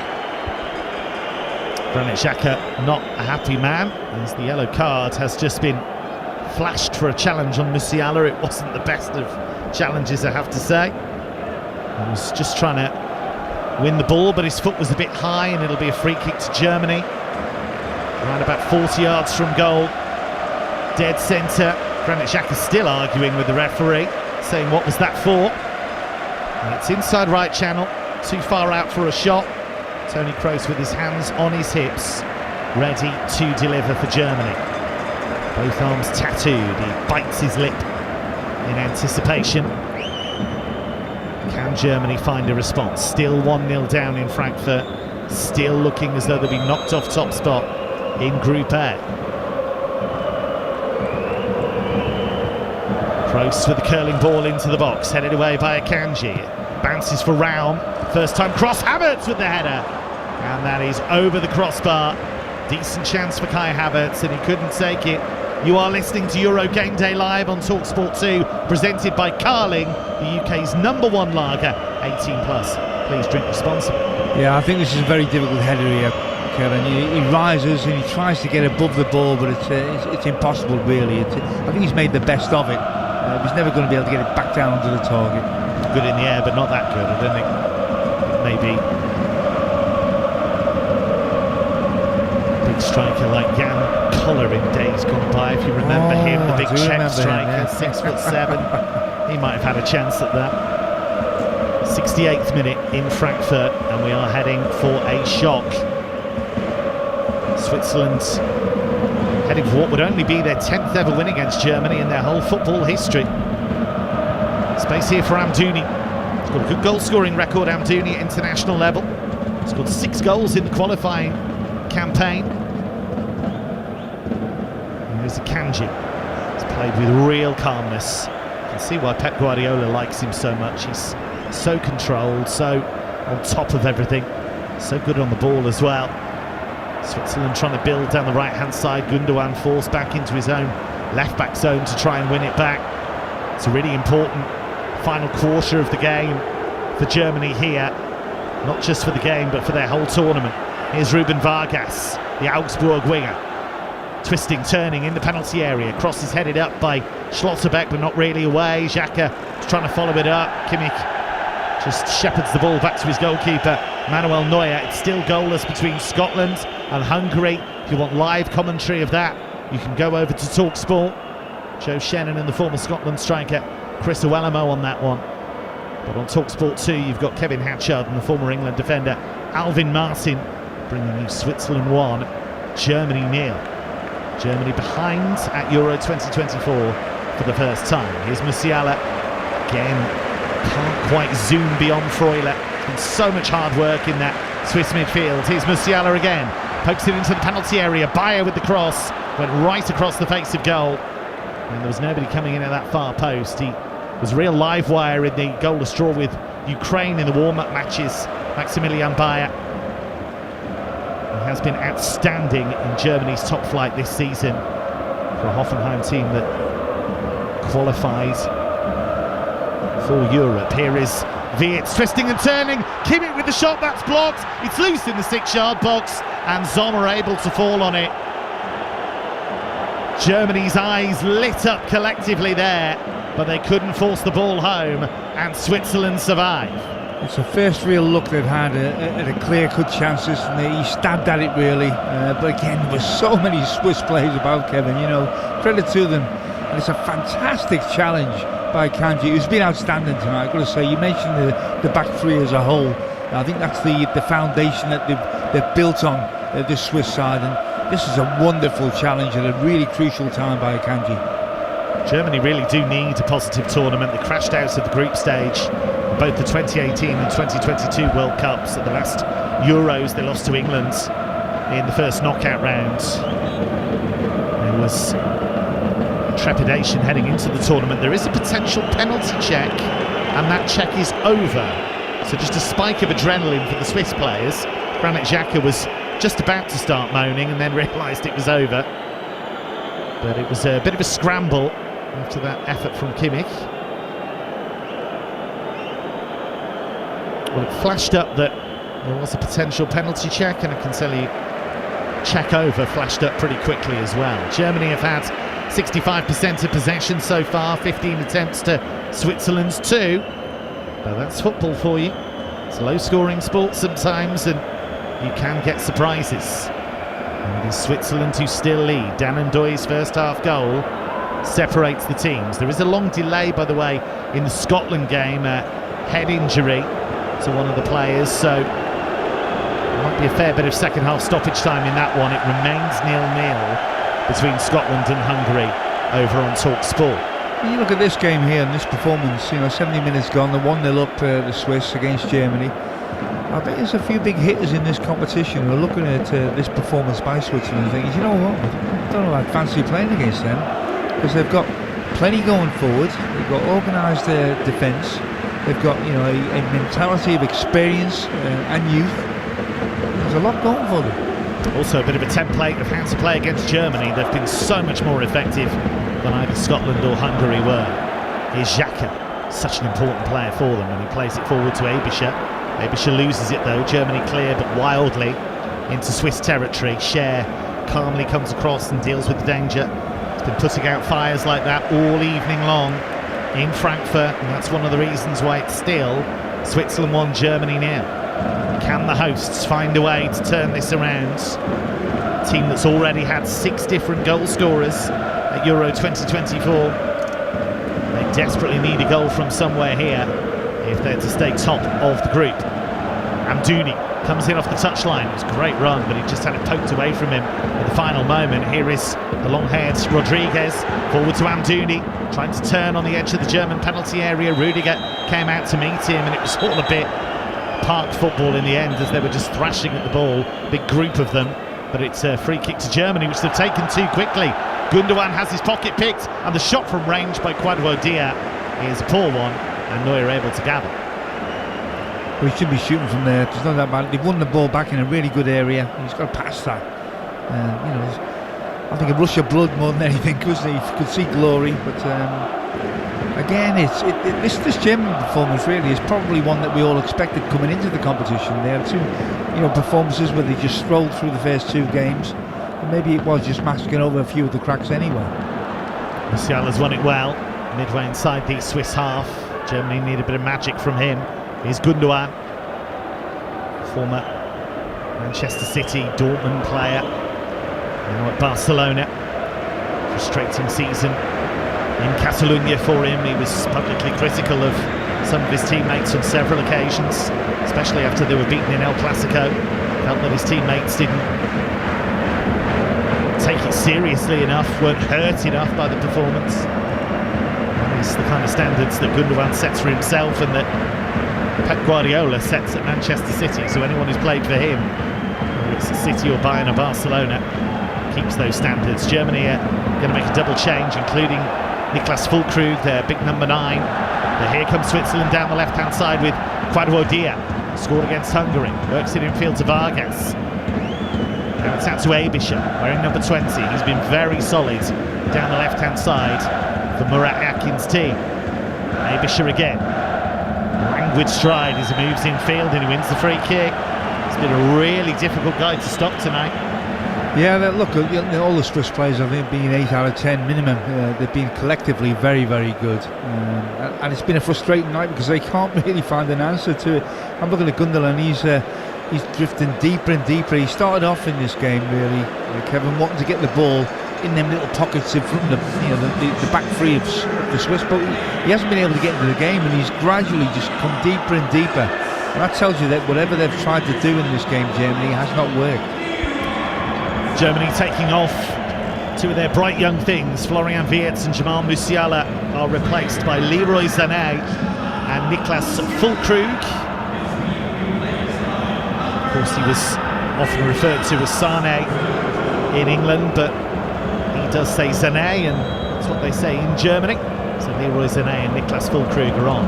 Is this free kick from Vargas, curling ball into the penalty area, well cleared by Germany, but the Heybischer with a very ambitious shot from long range sails over the crossbar. You are listening to Euro Game Day live on TalkSport 2, presented by Burger King. Bring home the ultimate food satisfaction. Get your favourites delivered now. Still Switzerland leading Germany by 1-0. We're in the 77th minute in Frankfurt. Dan Ndoye's goal, his first international goal, still the difference. If you want live commentary of Scotland-Hungary, that's over on TalkSport. That is 0-0. Not many goals in the conclusion of Group A tonight so far, but it could just be setting us up for late drama. AZOIR trying to chase through the centre, but across comes Nico Schlotterbeck, whose brother Kevin played in the Bundesliga this season for Bochum. Just about stayed in the division. Here's Sané. Sané with a reverse pass into the penalty area. Havertz goes down. Referee says play on, no foul. Switzerland trying to run it clear and struggling to do so. And they do get given a free kick on their edge of their own area. And Daniele Orsato saying that the ball was taken, and Germany's cries for a penalty go unhindered. Yeah, he certainly let a lot go, and I think I would have given more free kicks tonight as a referee than he has. So credit to him, though. I love to see a game let flow, players not going down too easy, etc. And I think the players know where they stand now with this referee. He's massively experienced. Daniele Orsato has taken charge of some enormous games at international and club level. Here's Hamdouni. Came to prominence with as a player at Basel initially, and then got the move to English football with Burnley. Here's Heybischer. Out to Rodriguez. 10 yards inside the Germany half on the near side, the left. Now Vargas. The noise levels go up in Frankfurt. Switzerland inching towards a famous win, and a win that would put them top of Group A. Ball forward towards AZOIR, and his ball is wayward. He was expecting a run from Hamdouni, which never came, and it's all the way through to Neuer. 12 minutes of normal time remaining. Switzerland 1, Germany 0. Gundogan in the centre circle. Now it's with Joshua Kimmich. Is there to be a grandstand finale in Frankfurt tonight? Or will Switzerland hold on? Schlotterbeck, excellent left foot. Nico Schlotterbeck has, and he uses it to find Gundogan. Now Maxi Bayer trying to play it into the penalty area. Sané was chasing it down, but it was knocked away from him. He's been struggling with a pubic bone injury, Leroy Sané, which is one of the reasons he's not been starting games. Julian Nagelsmann says that he's been impressed with Sané's patience and his demeanour in the squad. He's not been battering the manager's door down. Germany starting again, knocking it back to Neuer. This has been their first real bump in the road, and it's felt like quite a jolt for them tonight. Hungary gave them a scare, but ultimately they beat them comfortably. Long ball here towards Bayer. Bayer trying to chase it down in the Swiss penalty area. Needed a great header away by Scher, and now Switzerland on the counter, but Vargas made a real mess of his pass towards Hamdouni, but the game is getting stretched and it's getting messy. Here's Sané, wide on the right-hand side, drops the shoulder, moves in field, finds Joshua Kimmich. Kimmich lays it off, Rudiger runs onto it. Wanted free kick there, Germany. Orsato says play on. Toni Kroos, 30 yards from goal, dead centre. Curls it out to the left-hand side for Raul. He always wants to cross, and he tries to on this occasion, and it's blocked by Widmer. Now Bayer, told to play on. There was a cry of handball, but Daniele Osato again lets it run. Now Raum down the left touchline for Maximilian Bayer, who's been very lively since coming on as a substitute. Now Raum is dragged down by Widmer. It's got to be a yellow card, and it will be for Sylvain Widmer, and he is out of the last 16 clash, should Switzerland have one. Yeah, it was a cheap card and a cheap free kick to give away there, Widmer. You know, I'm surprised at that because he's been so solid up to this point. It's David Raum who was brought down. It's another all-Bundesliga clash. Raum who plays for RB Leipzig, Widmer at Mainz. Raum is a really attack-minded left-back. He's won his team a free kick here. And Germany really do need this to yield a goal. Decent area here, Kevin. You know, Kroos is on it, and you expect him to be on the money with his delivery. Toni Kroos with a right-footed in-swinger here. That's what's expected. Germany desperate for something to happen here with 9 minutes of normal time to go. So many times Kroos has delivered for Germany. Can he do it again? It's Kroos, whipped in towards goal, fisted away by Sommer, not very far, and Sané's effort on the follow-up curls wide of the far post. He was trying to cut across it left-footed, and his effort drifts wide of the far post. Yeah, not convinced, was it, by the Swiss goalkeeper again. He's had a couple of moments, and that one's a punch really that doesn't go into the area that he wants. He wants to get that a lot further away, and you know, again, it's another half chance, I suppose, at best, but his own players got in the way there. It was Scher, wasn't it, who got in the way. 35 years old now, Jan Sommer. He's under pressure for his place from Gregor Kobel, who's seen by many people, myself included, as the best goalkeeper in German football right now. Plays for Borussia Dortmund, Kobel, but Sommer got the nod for this tournament. Here is Havertz for Germany, finding Bayer on the edge of the area, but again, Switzerland have a man back there. It was Amdouni this time. Murat Yakin's team have worked so hard, so diligently, so doggedly. Forward by Kroos, that's swept away by Scher. Scher and Akanji battling away for player of the match, I would suggest. They've been Herculean, the heart of that rear guard. Long ball towards Havertz, flicks it on to Bayer, out to the left-hand side, and Raum, his cross is blocked, goes behind. That's a German corner. Yeah, again, it's been so resilient and effective. You know, from the start really for Switzerland. Taking it quickly, Gundogan with the curling cross. It's really poor, straight into the gloves of Sommer. Germany tried to get on with it, tried to catch Switzerland out, but the quality just had to be better. Well, they've tried a few. They've tried, you know, just to bully them a little bit in the second half. I think, you know, they probably thought, let's get after them, let's try and hurry them. But they've got the balance right between playing out at the back, as we're just seeing at the moment. You know, now and again they have to clear it. When they do clear the ball, they contest it and then get the second ball, which they've done again here. Nice little flick by Dia, and suddenly it opens up for Amdouni. Through for Vargas. Vargas! Stunning from Switzerland. Ruben Vargas, but it's offside, say the officials. Lovely finish by Vargas into the bottom corner, but it looks as though it won't stand, and Germany are set for a massive reprieve. Ruben Vargas' goal chalked off, but it is very tight. Well, it's another goal really that, you know, without VAR I'm sure it would have stood because it was too tight to call. He knew there was a slight doubt there, but you know, it's another good goal from our point of view that's been chalked off. So the goal does not stand, offside is the call. Germany survive. Here's Havertz, right corner of the penalty area, now into the box, down to the byline, and his cross is blocked, and that goes behind for a corner. 1-0 to Switzerland after 84 minutes. In the other game, it's 0-0 between Scotland and Hungary. If you want live commentary of that, go over to TalkSport. But on TalkSport 2, the hosts Germany are trying to save themselves and trying to stay on top of Group A. As things stand, they'll be knocked down to second by Switzerland. It'll be Kroos to take this corner. Curling ball and a free header, and over the top. What a chance for Havertz, and he got right underneath it. He's shaking his head, he's muttering to himself. He can't believe he hasn't scored. Well, he should score, Kevin. It's an easy header. It's a free header, 6 yards out. It hits his shoulder. That's really poor. It lands on the top of the bar, but if he heads that, as he should do, and keeps the ball down, then Zoma gets nowhere near it. It's a really good chance, and he missed it.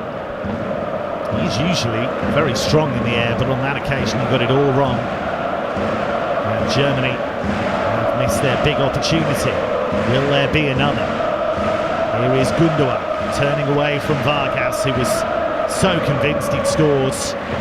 Looked absolutely heartbroken to see that goal ruled out. Here is Leroy Sané for Germany. Drops the shoulder, moves on to his left, and charging forwards goes down. Referee says no. He was right on the edge of the area. Sané tumbles, and Daniele Orsato doesn't want to know, and the ball goes out for a Swiss goal kick. Well, I'm surprised he's gone down, because he must know. He's been watching most of the game with the referee's decisions. He was never going to get that, and he's right. The referee's right. Switzerland so close to making it 2-0, but by the tightest of margins. Ruben Vargas offside. Could he have held his run? Yeah, well, again, you've just seen the replay there, and you've said what was in my mind. He didn't have to go. He could have waited, a split second. That's all what we're talking about. It was a half a yard, and he could have actually still gone in one-on-one. It's a great finish as well. Dia has just been fouled by Nico Schlotterbeck, which will wipe a few more precious seconds off the clock. And it is those in red who are bouncing, those in red who are cheering. Joy for them, despair for Germany at the moment, but it's not over yet. Rather aimless free kick played by the Swiss, straight out of play. Could have taken more time off the clock there if they'd been a bit more streetwise, but they just ballooned the ball straight out of play.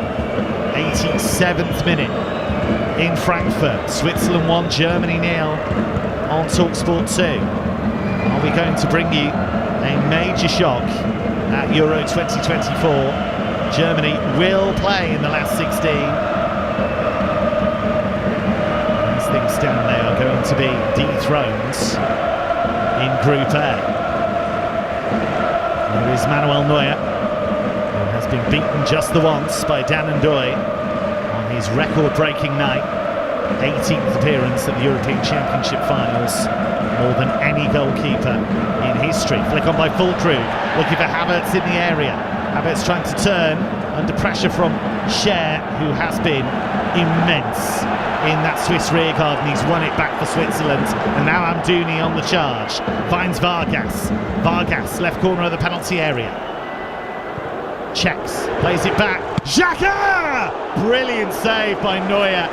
Classic Granit Xhaka effort. 25 yards out, left foot curler, and Neuer flung himself to his right to make the save. Well, from one end of the pitch to the other end of the pitch, you mentioned about the defending of Scher. It was pure determination to win that ball back, but then they passed the ball so well, and that is the save of the tournament, because that's going top corner. That's the Manuel Neuer of old. He launches himself to his right, it's going top corner, and he stops it. A certain goal there. Switzerland have played the corner short. Vargas left the ball behind, but has managed to recover and has won his team a throw on that left-hand side. Murat Yakin with his salt and pepper hair, huge glasses, needlessly oversized glasses perhaps, but he's seeing things clearly, and he might be seeing his team inching towards a famous win at Euro 2024. Vargas battling with Sané. Sané's won it back for Germany. Can he run it clear for the hosts, who are in big trouble in Frankfurt, heading for their first defeat of the tournament? But there is still time. Final minute of the 90 here on TalkSport 2. Switzerland 1, Germany 0. Here comes Raum, the left back. Checks and thinks about winding up the left-footed cross. He had 3 players to aim for in the box, but he turned it down. Now Kroos guns it towards Havertz, who tried to catch up with it and couldn't, got right underneath the ball, and it spins behind for a Swiss goal kick. I can tell you, by the way, 10 minutes of added time in the game between Scotland and Hungary. That is 0-0. Scotland need to win They really need to win to have a chance of qualifying for the last 16. Can they get that late winner? If you want to find out, there's live commentary of that game across at TalkSport. But on TalkSport 2, we're focusing on Switzerland 1, Germany 0, and Swiss fans in disbelief here. Joyous disbelief. Germany pump it forward into the Swiss box, and that's better from Jan Sommer. Positive came out, grasped the ball and went to ground, and that's more like Jan Sommer. Yeah, fabulous take, wasn't it, by him? 4 minutes of extra time, they played the 90. Really, they could have been more than one goal up. I think they've had a really good effort, chalked off, rightly so, by VAR. But look, some of the football that they played, it's a well-coached side, isn't it? You can see a style, you can see a work ethic that runs throughout the team. And when they've got the ball, they're silky smooth. They've got pace up front. Technically, they've been able to move the ball through each area of the pitch with ease. Here is Kimmich, works it infield to Zane. We're into the first of 4 additional minutes. Germany don't have much time to save themselves here. Gundogan out to the left-hand side for David Raum. He winds up the left-footed cross to the far post. Headed in by Niklas Füllkrug. So many times in his brief international career, he's been their hero, and once again he delivers a classic centre-forwards goal. The cross from the left, Füllkrug rose highest, and it's Switzerland 1, Germany 1, the hosts are level. A perfect header. We've seen Havertz miss one, which this one's more difficult, I think. As soon as it leaves his head, it's going top corner, and all he can do is look at it, Tommy. It really is a half-decent ball played in, but for once they haven't got one of them 3 centre-halves where they should be, and the number 9 for Germany picks out the top corner, and that is a wonderful header. His goal-scoring record is incredible at international level. It's his 13th goal in his 19th cap. It's his 2nd goal of Euro 2024. He's a player that's had to battle back from injury time and time again. 4 serious knee operations, and yet here he is, coming up big for his country and saving the hosts right at the end. Niklas Füllkrug delivers just when Germany desperately needed him. And if they are to win Group A, it might be in unconvincing fashion, but it's certainly in dramatic fashion. And it was a wonderful cross. So as things stand, Germany would win Group A, Switzerland would be runners-up, Scotland would be third, but it wouldn't be enough, surely. They would have only 2 points. It would surely not be one of the top 4 runners-up. So Scotland desperately need a goal. Over on TalkSport, Niklas Füllkrug, Borussia Dortmund's Niklas Füllkrug, played in the Champions League final at Wembley. But Germany have given away a free kick here, wide on the right. And it will be Switzerland to have one final chance. They've only got 20 seconds or so of stoppage time. It's a poor ball, way by Havertz, though not very far. Abischer works it to the right here to find Vargas. Forward down that right-hand side to Freuler. Vargas' cross, away by Füllkrug. Excelling at both ends, and here's Zane. Maybe they can win it. Vargas gets back to him, and it is all over, and Germany win Group A in the most dramatic fashion. They looked as though they were heading for defeat for so long because of Dan Ndoye's first half goal, but in stoppage time, Niklas Füllkrug scored a comic book centre-forwards goal, rising highest at the far post to connect with a brilliant David Raum cross. And Füllkrug is the hero as Germany snatch a 1-1 draw that means they finish top. Switzerland through to the last 16 as runners-up. And Germany have kept their Euro 2024 on track, even though Switzerland tried their very best to derail them. Switzerland won, Germany won. The final score in Frankfurt. Alvin Martin, what a finish. Well, it was unbelievable, wasn't it? You know, it's pretty harsh, I think, on Switzerland. They'll feel that they've done enough to win this game. But look, you've got to give credit to Germany. They hung in there, one delivery right at the end, and they let themselves down, Switzerland. You know, you've got three centre-halves in there. You've got to be picking up the major threat in the air. Fulkrug is a great header. It was incredible to see Sommer just looking at it. He's on his knees and he's looking at it going top corner because he knows he's never going to get anywhere near it. But did they deserve it? They huffed and they puffed Germany. I think what we've seen is a team that maybe aren't the real deal. And if I was watching these two teams and going into the last 16, and I was a team looking at which one I'd rather play, I think I'd rather play Germany than the Swiss, because the Swiss looked a better side to me.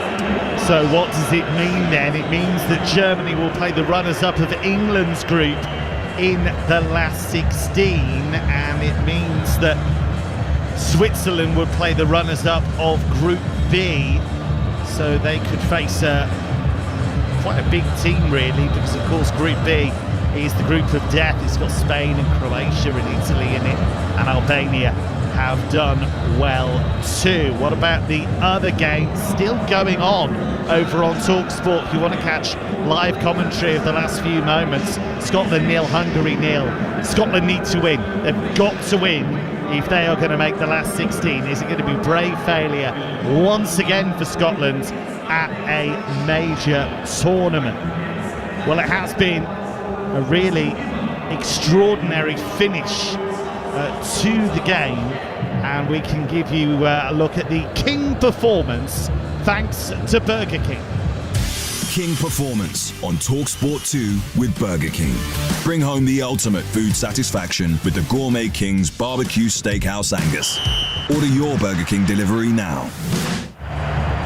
Is it as obvious to say that Niklas Fulkrug gets man of the match for that header?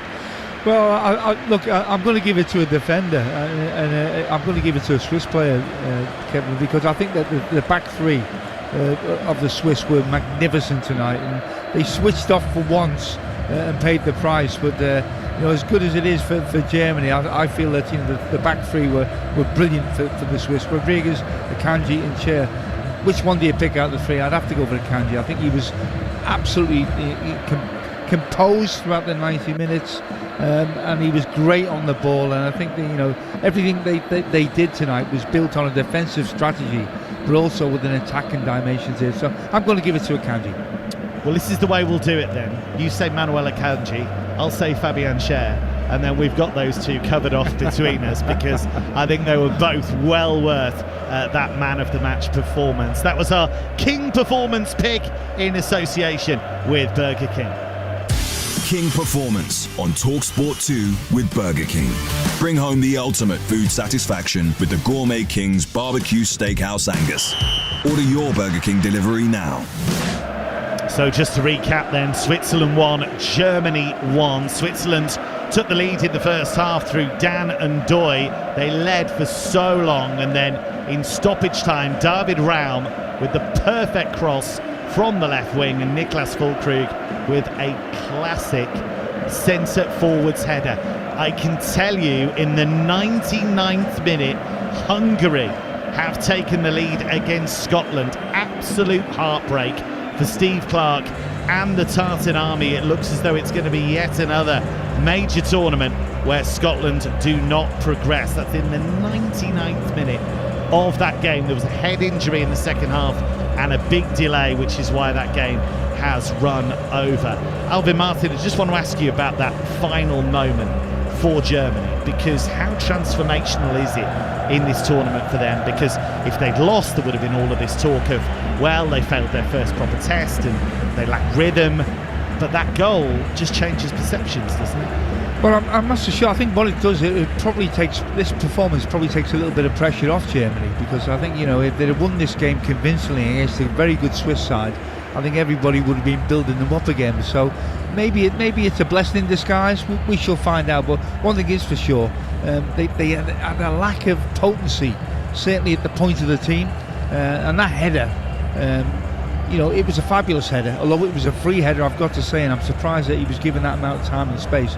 But, with somebody like that, with the amount of possession that they did have, and the amount of crosses that they put in the ball, in the box tonight, Germany, with him up front, you would have felt that maybe they'd have had more presence, and certainly, even if he doesn't score, he's going to create a certain amount of panic where other people could take advantage around him.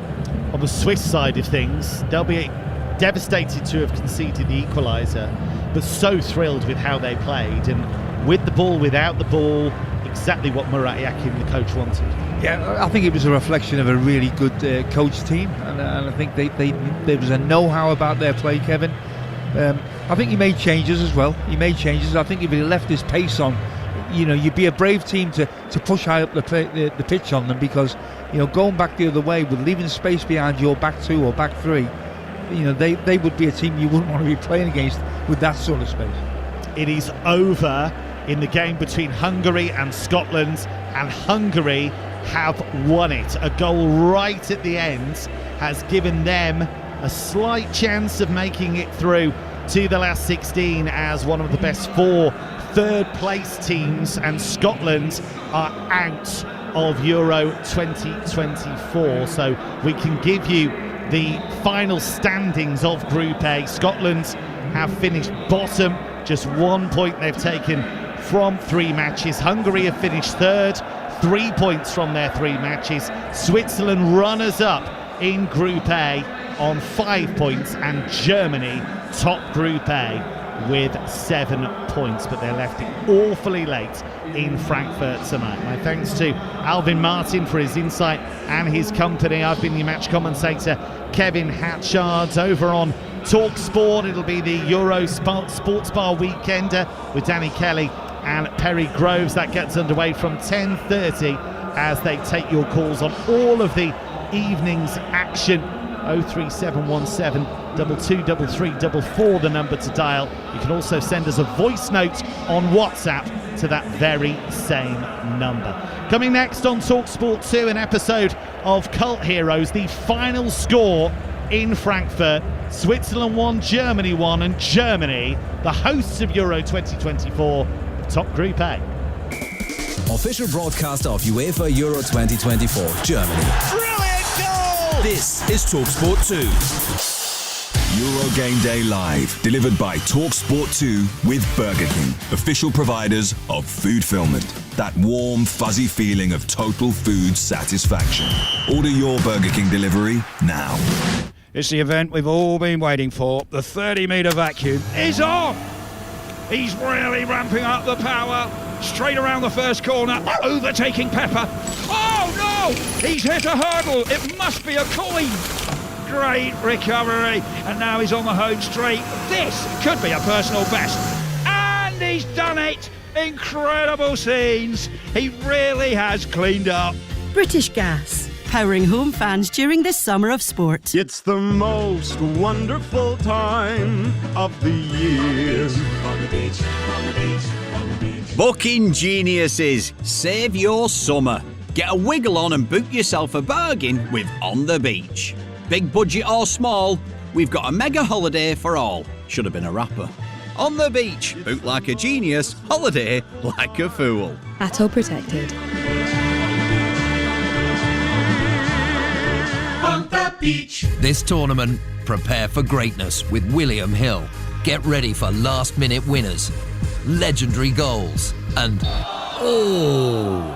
straight red cards. Oh, what was he thinking?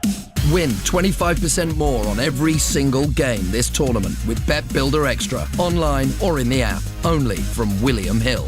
Available day before match to kick-off. Bet Builders are 3+ selections at 3-1 or more. Pre-match singles, match stake £20. Full T's and C's apply. 18+, begambleaware.org. Let's go live to hear about that winning goal. The crowd's gone absolutely wild here. How on earth do you sum up your emotions right now? Amazing. A hat-trick is just the best feeling ever. Is it though? Is kicking a ball into the back of the net really better than food fulfillment from Burger King? That warm, fuzzy feeling of total food satisfaction, like finishing the last bite of a Gourmet King's Barbecue Steakhouse Angus. No. Correct.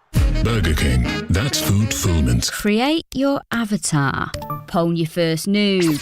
Enjoy your newfound power.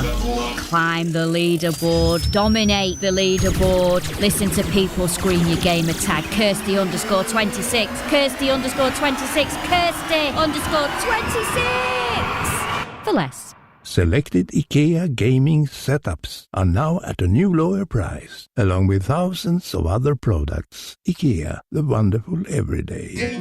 This Euros, The Sun is bringing you all the gossip, goals and giants of the game. Get insights and analysis from Harry, should have been England manager, Redknapp, Jack, the maestro, Wilshere, Gordon, no nonsense, Strachan, and Jurgen, the winner, Klinsmann. You won't want to miss it. Don't miss out, only in The Sun. Well, you can see why people are talking about Asda, can't you? Of course, on paper, Asda have a great lineup with 2 for £7 on Coke 8 packs. Then there's pizza price drops, including the talented spicy chicken fajita flavour and classic 4-cheese deep dish. Worth £3 each, now £2 each. And don't forget the dependable garlic flatbread was £1.80, now £1.50. What a lineup! Get match ready at Asda this summer. Asda, that's more like it.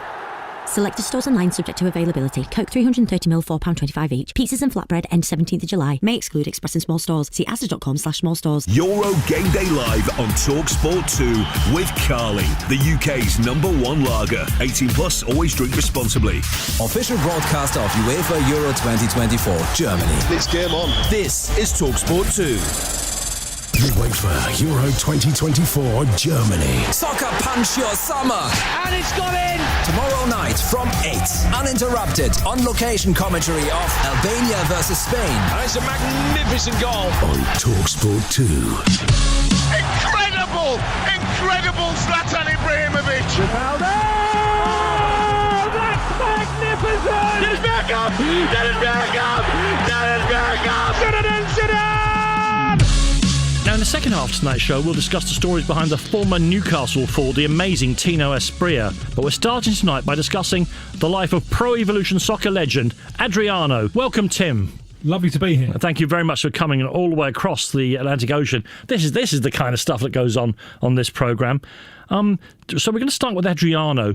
Just for the teenagers listening, tell us something about who he was and how he got to be the footballer we knew as a teenager. Well, for a while, and he was one of the world's great centre-forwards, and he seemed bang on course to be the world's greatest centre-forward. When was this, Tim? His professional career started in around 1999-2000, and up until around 2005-2006, he was a phenomenon. It was built like a wardrobe, with a left foot shot that was an absolute howitzer. I saw international goalkeepers tremble when he lined up that left boot.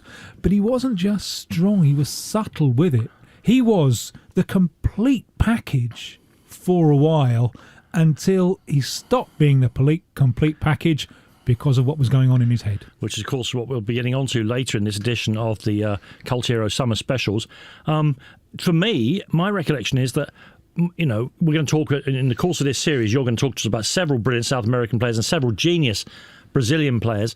But my favourite of all, but you know, I actually am old enough to remember Pele playing, but the one I remember watching with the most enjoyment was the, you know, Ronaldo, as we have to call him now, Fat Ronaldo, which I think is an absolute insult because what a footballer he is. I've done it once or twice myself, and I've lived to regret it. Absolutely. Yeah. And so as Ronaldo's career started to wind down, suddenly Adriano appeared in the scene. I thought, oh my God, they've got another one, not exactly the same, but they're just going to replace one genius with another. Well, it looked like didn't that. Happen. It looked like that, and they did have the two of them together in the 2006 World Cup when they had the two of them with Kaká and Ronaldinho. That'll do for most teams, won't it? Well, but it didn't work at all, and it's when Ronaldo was perhaps becoming a little bit bulkier Ronaldo, and it's also when Adriano was beginning to cease to function. Right, we're talking a little bit, we're jumping ahead of ourselves here, talking about what went wrong. Let's go back to when it was all going right. Talk to me about his early career. Obviously, he's born in Brazil and doesn't even play, according to records here, for the little teams. He goes straight to Flamengo, yeah? Yeah. One of the biggest clubs in South America. Yeah, it's the most popular club in Brazil, and he was in the first team at 18. And, when you reflect on Adriano, I feel a lot of emotions. One of them is being privileged, because like those kids in the 1950s New York movies. Yeah, I saw the whole thing. And I remember being at a game when he was 18, and he came off the bench, and he just changed the entire game. Now, the opposing coach there was a fella called Emerson Leão, who was Brazil's goalkeeper in the 70s, who the next week became Brazil's coach. The next week. And I was at his first press conference, and he called up Adriano as an 18-year-old, and he said, I haven't seen anything like this.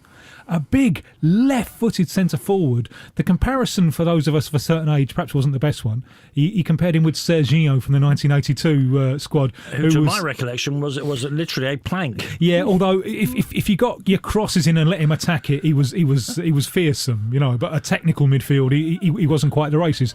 But Adriano had all of that.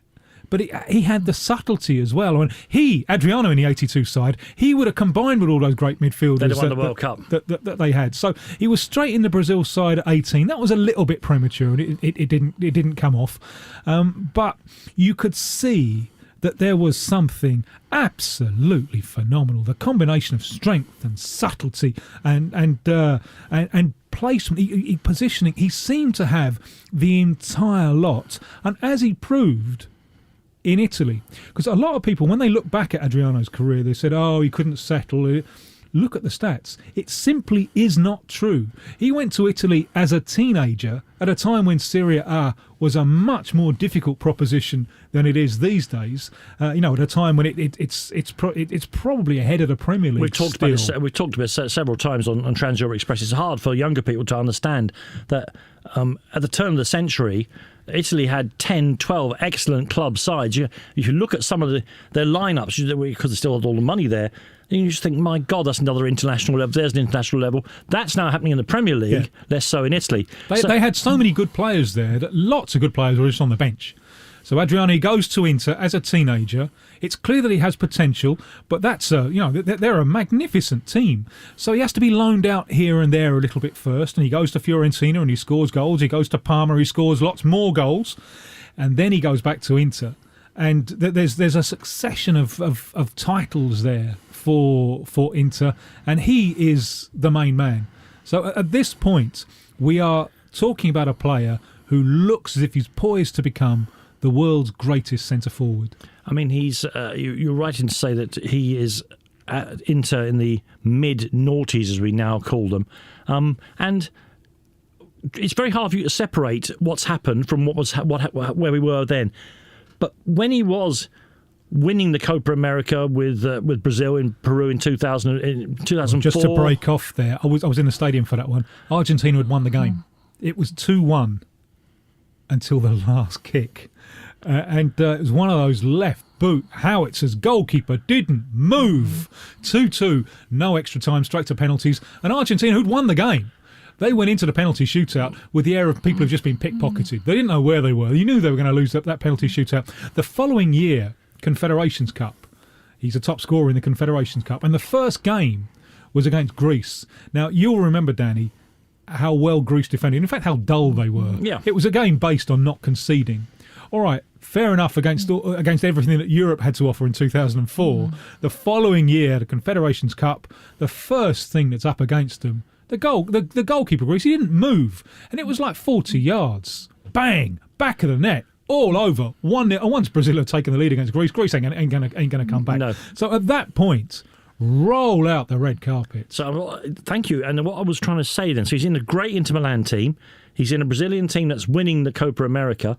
Had he already, by his early 20s, had he begun to fulfil? Was he the thing that you thought you saw when he was 18? Yeah, he certainly was. He certainly was. He was the real deal Holyfield, and he would have probably beaten Evander over 12 rounds as well. Well, that's the other thing. People, he lots of footballers were built like boxers in those days. They look like middle-distance runners now. But he looked like the heavyweight champion of the world, didn't he? Yeah, I spoke to him once, interviewed him once, and we were standing up.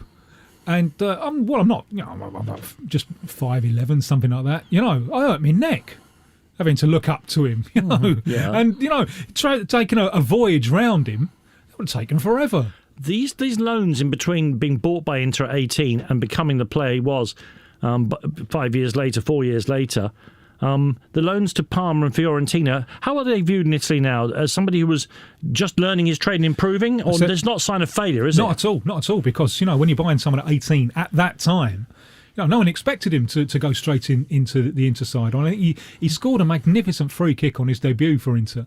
So, wow, we haven't wasted our money here. But, let's just water the plant. Let's nurture this one along. Who was he up against? Can you remember who was in the Inter team at the time? Who would it have been? Well, I think he played with Ibra, didn't he? Yeah, well, we'll hear a bit from Ibrahimovic later on about his belief that Adriano, the man we're talking about today, the boy man we're talking about, was a very decent player, which coming from Ibrahimovic is like the biggest praise you could imagine. And I guess the biggest praise I can think of for him, and I know that you don't play soccer computer games, but there is one called Pro Evolution Soccer. I happen to play Football Manager, the other kind of thing, but the one where you make the players run around. The highest praise that a player can get is that you're on the cover of what is a game that sells tens of millions around the world. And at the height of all this carry on here, before the decline that we'll look at in the second part of this early part of Trans-Europe Express Cult Hero Summer Special, at the high water mark of Adriano, it's him, not Ibrahimovic, not anybody else. It's him who's on the cover of Pro Evo Soccer, which means that for a generation, aged perhaps in the late 20s, early 30s now, he is as important a player in his own way as your Messis and your Cristiano Ronaldos. That's just the way it is. Yeah. That's how the heights to which he reached. Yeah, and that puts into perspective the depths which he plumbed. When you think what he could have become. And that is what we'll look at next here. TalkSport 2 is your dynamic destination for all the latest sporting action, featuring live commentary of all the biggest events, including football, PGA golf, horse racing, Premiership rugby, cricket, boxing, and all the big-hitting drama of the NFL. Touchdown! Plus, TalkSport 2's official betting partner, William Hill, is always on hand with the insight and in-depth analysis you need. TalkSport 2 with official betting partner, William Hill. Get epic value all season with William Hill. 18 plus, begambleaware.org. Stop, listen, chicken. The 8 mini fillet bucket, $6.99. 8 succulent mini fillets. Buy, eat, digest. Good, repeat. Believe in deals, believe in chicken. KFC. Until 21st of July, subject to availability. Participating restaurants only. Not available on delivery. See website for full T&Cs. We are getting so close. Let's keep everything the same to keep the good luck. Yeah, same t-shirts, couch spots, same place to buy the snacks. I got them at BP on my way back from Leeds. I can't go back at... Fine, I'll go back to the Lucky BP. Yeah! Lucky BP! Lucky BP! BP is here for all your big game essentials. Plus, BP Me Rewards members can earn points to put towards great saves. BP, here for all of life's journeys. BP Me Rewards card or app required. For full T's and C's, visit bpmerewards.co.uk. This tournament, prepare for greatness with William Hill. Get ready for last-minute winners, legendary goals, and... straight red cards. Oh, what was he thinking? Win 25% more on every single game this tournament with Bet Builder Extra, online or in the app, only from William Hill. Available day before match to kick-off. Bet Builders are 3+ selections at 3-1 or more. Pre-match singles, match stake £20. Full T's and C's apply. 18+, begambleaware.org. Jude Bellingham was on the ball against Serbia. Brilliant goal! But there was something rotten in the state of Denmark. They led, sat back, got caught, hung on, and it's finished 1-1. Now, can England get a scent of the sweet smell of victory in Cologne? Slovenia awaits, and England expects. Magnificent! Hear full, uninterrupted commentary of England versus Slovenia, live from Germany. It is game on! England versus Slovenia. This Tuesday night from 7 on TalkSport. Official broadcaster of UEFA Euro 2024, Germany.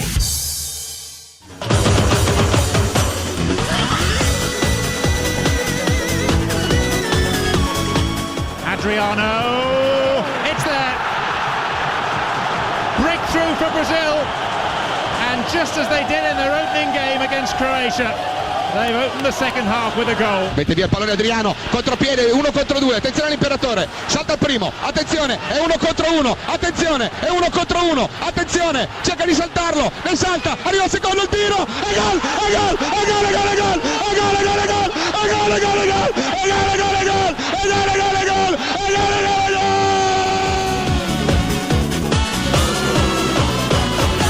Yeah, welcome back to the Trans-Europe Express. Just a few of the incredible moments there in the career when it was on the up and up of Adriano, who was going to be, and was maybe at the moment, the best centre-forward in the world. And of course, it's reflected in Tim, in all the things he won with Inter Milan. 4 Serie A titles. One, he didn't take much part in the latter one. And of course, it's worth remembering they inherited one of those when Juventus were relegated for the Calciopoli scandal. 3 Copa Americas. The Super Cuppa in Italy, he really was successful. Well, this is why in Italy he was nicknamed the Emperor. Adriano is Hadrian, and well, he beat a few walls as well. Did Adriano with those free kicks? And of course, he was playing up front at least for some of the time there, with Zlatan Ibrahimovic. And well, as we can hear here, Ibrahimovic rates him as highly as any player he's ever played with. I mean, I played with great champions. I played with players that already was wow. I played with players that I saw was a talent, became wow. But the one I felt that could do it longer was, and he didn't do it, was Adriano when I was in Inter. That for me was, when I came to Inter, the first thing I said to the president, I demand him to stay because he's the player I want to play with. Because the way he was an animal. He could shoot from every angle. Nobody could tackle him. Nobody could take the ball. He was a pure animal. But it lasted for a short time. Why do you think?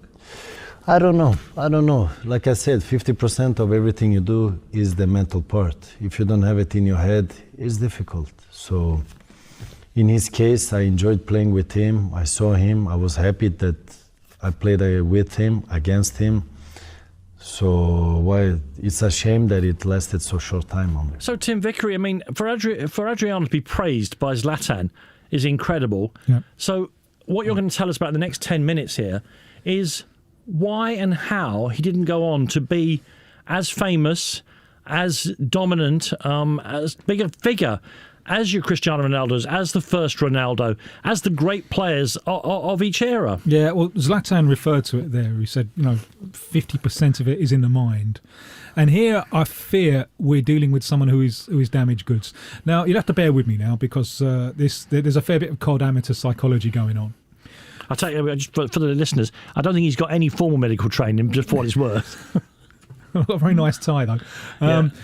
The first thing you have to bear in mind is where he's from. Adriano. He's from a favela, and not one of the glamorous favelas near the rich parts of Rio.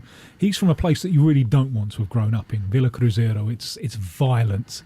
It's so violent that his father had a bullet lodged in his brain as a result of being just in the wrong place when a shootout was taking place. Now, his father lived on happily with this bullet in his brain.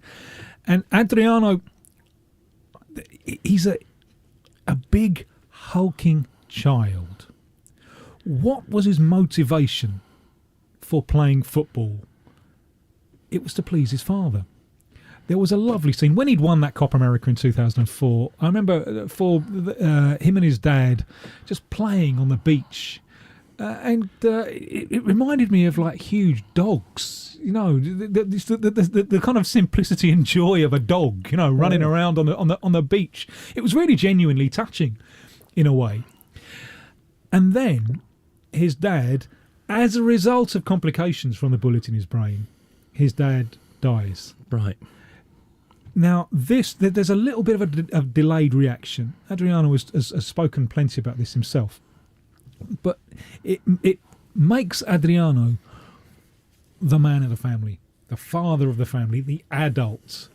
He's not prepared for this. He is a big, hulking child. He's not prepared for adult responsibilities. And at that point, he completely collapses. It's got nothing to do with a failure to adapt to living abroad, because if you look at his record in Italy, he adapted perfectly well. It has to do with the collapse of someone who is not prepared to take on adult responsibilities. Right. And then he has huge problems dealing with this. He takes respite in alcohol, which doesn't combine with the life of a top class sportsman, and he really goes into like massive benders. So he stops turning up for training, and you get on this destructive spiral. And the thing that really works against him is that he is so nice. He is such a likeable character who is only harming himself. And this means that people cut him some slack. Had people maybe he was in a psychological state that was beyond salvation as a top-class athlete, but perhaps had people been harder with him rather than crying along with him, then maybe that things would have turned out differently. And it is extraordinary as well how much off the back of, for another sport, but things like Marcus Trescothick's book about the pressures on sportsmen not to have mental issues in the locker room mentality of a team, a gang. And yet we know now there's been, we're nowhere down the finished road, but so much more is known about mental health issues, even 10 years. We're talking about 10 years. Yeah. It's hugely... He would have got a different kind of reception at the club, I guess, than probably what he was getting there, where people are... frankly, they're going out drinking with him because, he's Adriano. Well, I think this is interesting what you're talking about, the gang mentality, because especially with the lack of his dad, he really needed a gang. He really needed it. And it's at this point that going back to his home neighbourhood, the favela, Villa Cruzeiro, starts becoming really, really important to him.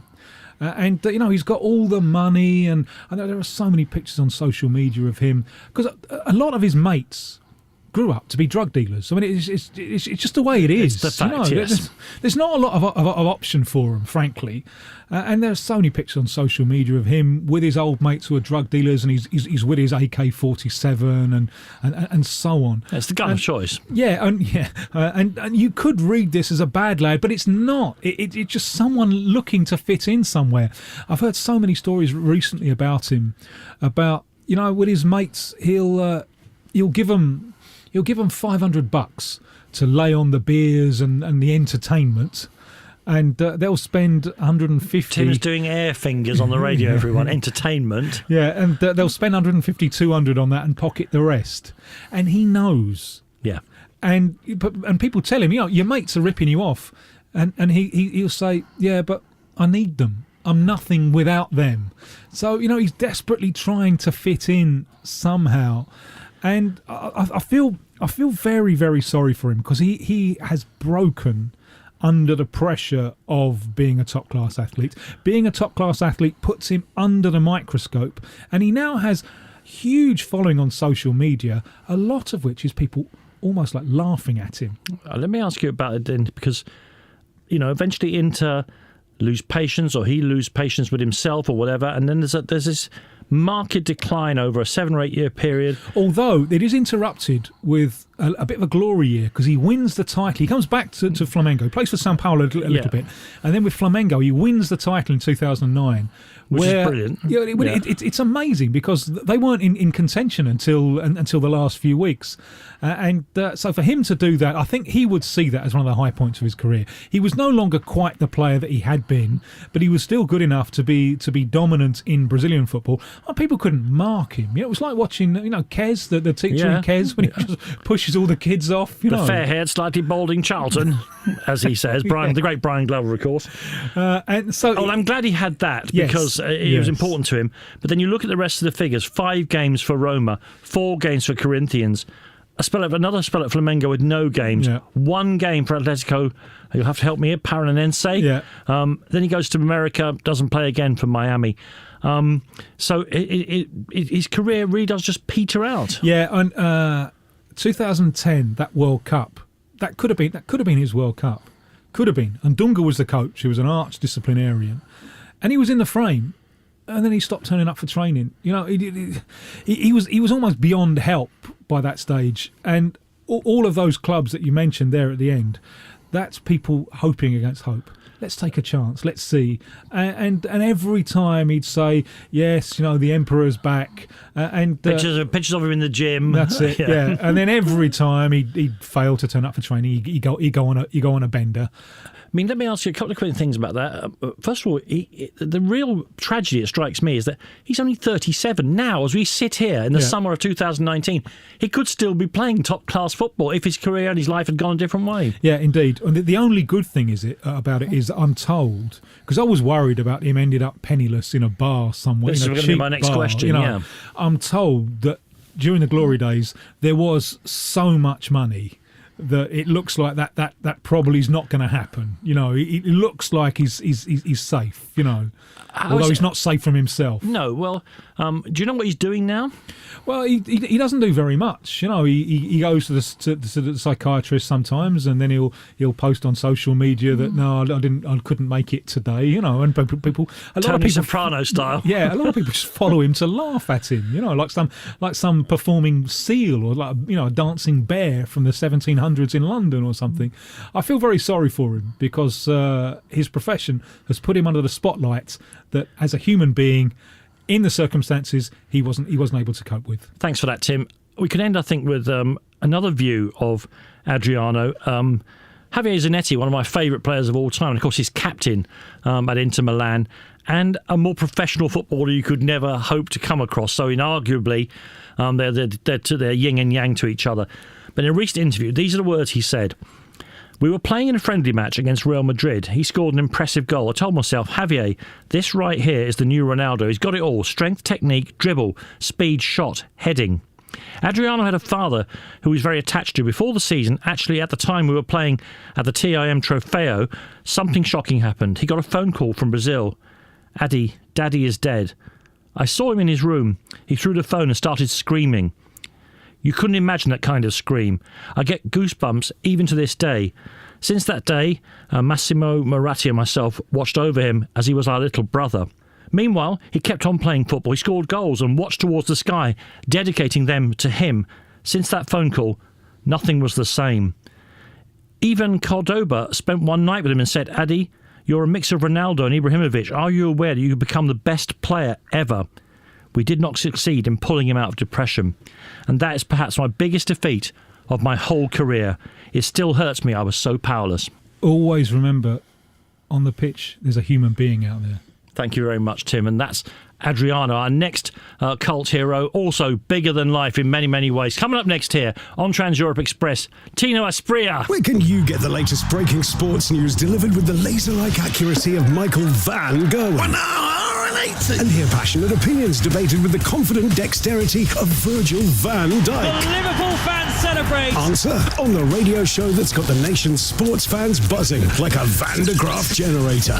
Early breakfast with Shabana Hearn. Weekday mornings from 5 on Talk Sport with Adrian Flux Van Insurance. Insurance for the individual. Search Adrian Flux Van Insurance to find out more.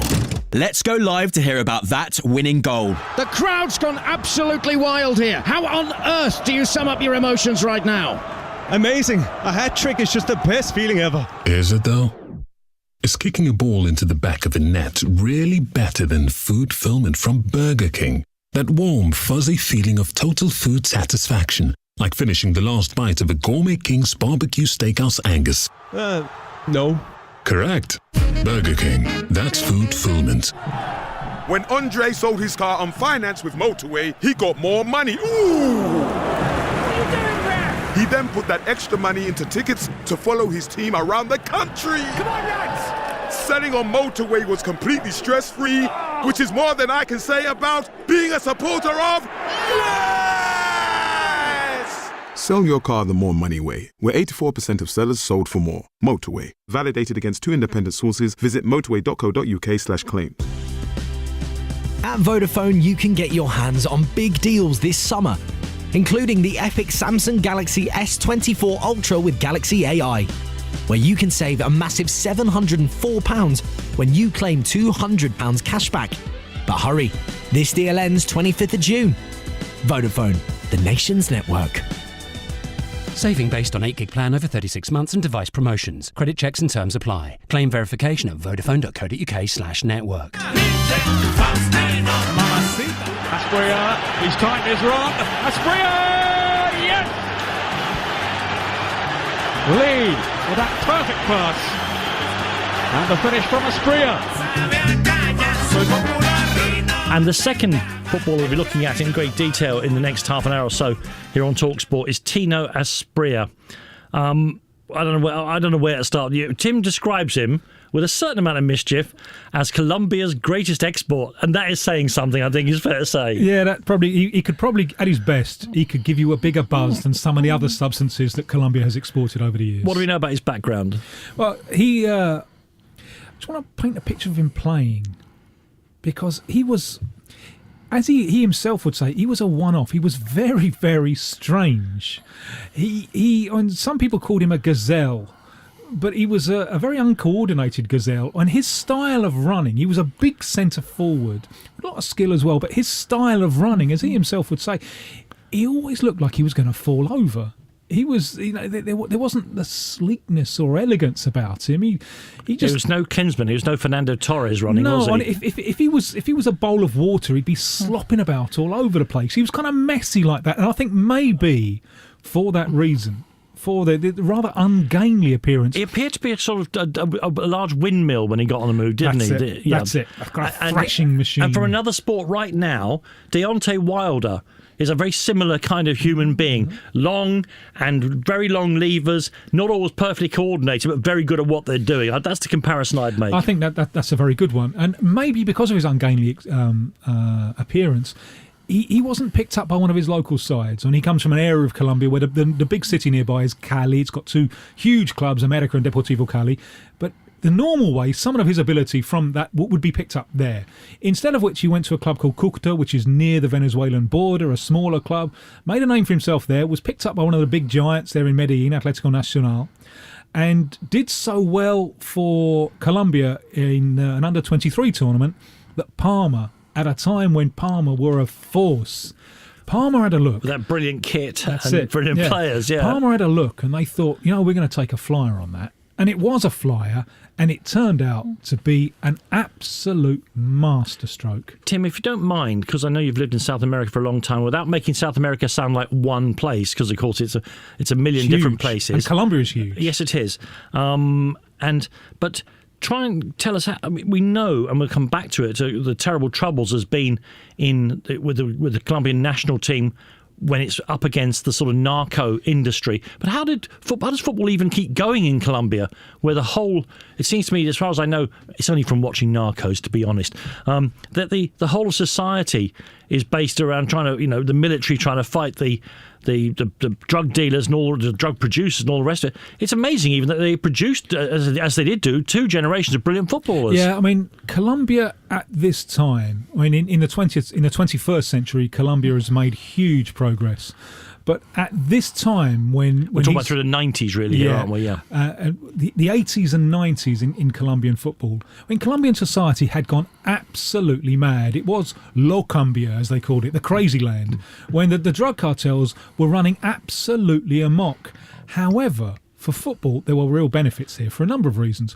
The drug cartels, they used football to launder huge sums of money. So that suddenly, America of Cali, the side who passed on Asprilla, they had become a Latin American Real Madrid. They were signing World Cup winners. They got through to the final of the Libertadores in the mid-'80s at South America's Champions League 3 times in a row, lost all 3 finals. So the drug cartels were laundering huge sums of money. They were also using football to do PR. Good PR and they're also fans as well. Well, but famously, of course, Pablo Escobar himself, the most, by no means the only, but the most famous of all the and a huge figure in this story. Absolutely, huge figure. Escobar was so obsessed with football that when he had his own prison built, there was a full-size football pitch. I remember 2 better things about it as well from reading a book about him. One, he played every game that he played on it in a new pair of sneakers, white shoes, and secondly, one of his mates they had a built commentary box, and there'd be a full commentary on the game as Pablo played 5-a-side with his mates. Well, and this is the the atmosphere in which the Colombian national team played, and they were receiving death threats even before they qualified for the 1990 World Cup, which is before Asprilla. By the 1994 World Cup, Asprilla is a legend at Parma, and he's a legend with the Colombian national team. Firstly with Parma, and he does magical things with Parma. Magical things. And he is the man. At that time, Milan, AC Milan, were the greatest team in the world, and they went on a massive unbeaten run. Who ends it? You're going to tell me Parma. Parma, 1-0, Tino Asprilla. They were much more than a year unbeaten, and it's Asprilla who ended that. Let me just give people the background here as well. It was impossible, really, to win the Italian league because AC Milan were just so brilliant. But think about this. During his time at Parma, they won the European Cup Winners' Cup in 93, the Super Cup in 93, the UEFA Cup in 95, the UEFA Cup in 99. They were a European superpower. Just you couldn't win the title in Italy. And they were loved for their style of play. And I was at Wembley when they won the Cup Winners' Cup in 93. And unfortunately, he was injured and he didn't play. But I was desperate for him to play because we'd heard a little bit about him. We'd seen a little bit on the old Channel 4. And one of the things he'd become famous for was celebrating his goals by running off to the corner flag and imitating a dog urinating on it. So we're thinking, please, can we have Wembley? Unfortunately, he was injured and they won it without him. But there's a game later on that year in 93. Which is it is an extraordinary game. It's one of the most important in the history of South American football. It's a World Cup qualifier. It's Argentina at home to Colombia. Argentina at this time have never ever lost a World Cup qualifier at home, and this is Colombia, who they regard with contempt. And the Colombian team, they go out onto the field before to soak up the atmosphere, and this is supposed to intimidate them. And what does Tino do? He's got a mobile phone. Now, not a lot of people had mobile phones back in 1993. One, yeah, he certainly did, yeah. Was it the size of a breeze block, yeah? Yeah, you kind of had to flick it open like that. And it's usually used for people to say, hey, Frankfurt, buy low, sell high, and all that. Yeah. Instead of which, in front of this crowd, Tino just nonchalantly gets out his mobile and chats away to Colombia. And the message that he's passing here is, bring it on, bring it on. Final score, Argentina 0. Colombia 5. Two goals to Asprilla. He tore them apart on the counter-attack. Colombia at this point are appointed by many, including the kiss of death himself, Pelé, as favourites for the 1994 World Cup. Which takes us to, and we'll come back to when we get to know him when he comes to this country. We'll come back to that a little later on. But he is central to that great Colombian team that goes to the 94 World Cup with disastrous and football's a disaster, but human life is a tragedy with tragic results. Yeah, this is it. Pablo Escobar is dead. This is key to understanding what goes on there because he was their protector. Escobar was Medellin. It was very much a Medellin side. And without Escobar, the other drug cartels gain in strength. They're from other cities. Am I right in thinking, just to get this, just so people understand it, bizarre as it sounds, Pablo Escobar's death unravels Colombian society even more. Yeah, it does. Was the glue that was holding it together. It does, and it you certainly see this with the national team because then they're in them. They are swanning around like ludicrous peacocks. Anyway, so they're kind of riding for a fall, and. That Colombian side, people forget how good they were. I think in something like 50 games going into the World Cup, they'd lost 1. Remind us of some of the people who were playing in that team. Well, they had a midfield duo of Carlos Valderrama and Freddy Rincon, who, against the Germans in 1990, when the Germans won that World Cup, the Germans couldn't get the ball off them. Colombia just toyed with them and played with them. This actually becomes a problem for Asprilla later on. We'll get there. But Valderrama and Asprilla, they didn't care about goals very much. They just kept the score in little flicks and 1-2s. But it was mesmerising. It was as mesmerising as the salsa music that was their soundtrack, which is really hypnotic groove. And watching that Colombia, they hit that. It was a short passing side. And Valderrama was one of those players who always had the ball and never had the ball. You've got to close him down and it's gone. And then he gets it back again. You've got to close him down and it's gone. Very, very tiring to play against. Beautiful to watch. It's my kind of football. I loved. Which would explain as well why the TV directors in Brazil at the recent World Cup could not stop having pictures of Carlos in the stands. He was on television more than when he was playing. Yeah, especially his wife is exactly the same hair, which I think is... yeah, it's a great thing. Yeah, it's wonderful. But anyway, that Colombia team remember they're without another cult hero, the goalkeeper René Higuita, who is imprisoned. The Colombian state now say wrongly, and the goalkeeper who came in, Oscar Cordoba, he couldn't play the sweeper role. And in the first game, which is a great game in that World Cup, Romania with Hadji beat them. It's a fabulous game. Colombia play wonderfully well, but they're beaten.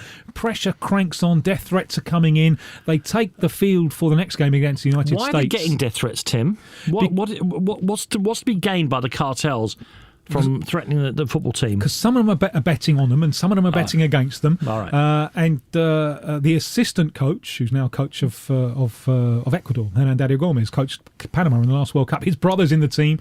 One of the cartels wants him out because they're betting on him and they don't think he's good enough. So they're trying to pick the team. So the death threats now are really coming in and it's really serious. And when Colombia take the field for that game against the United States, Asprilla said he looked around the stadium expecting the shot to come. Wow. That's how bad it was.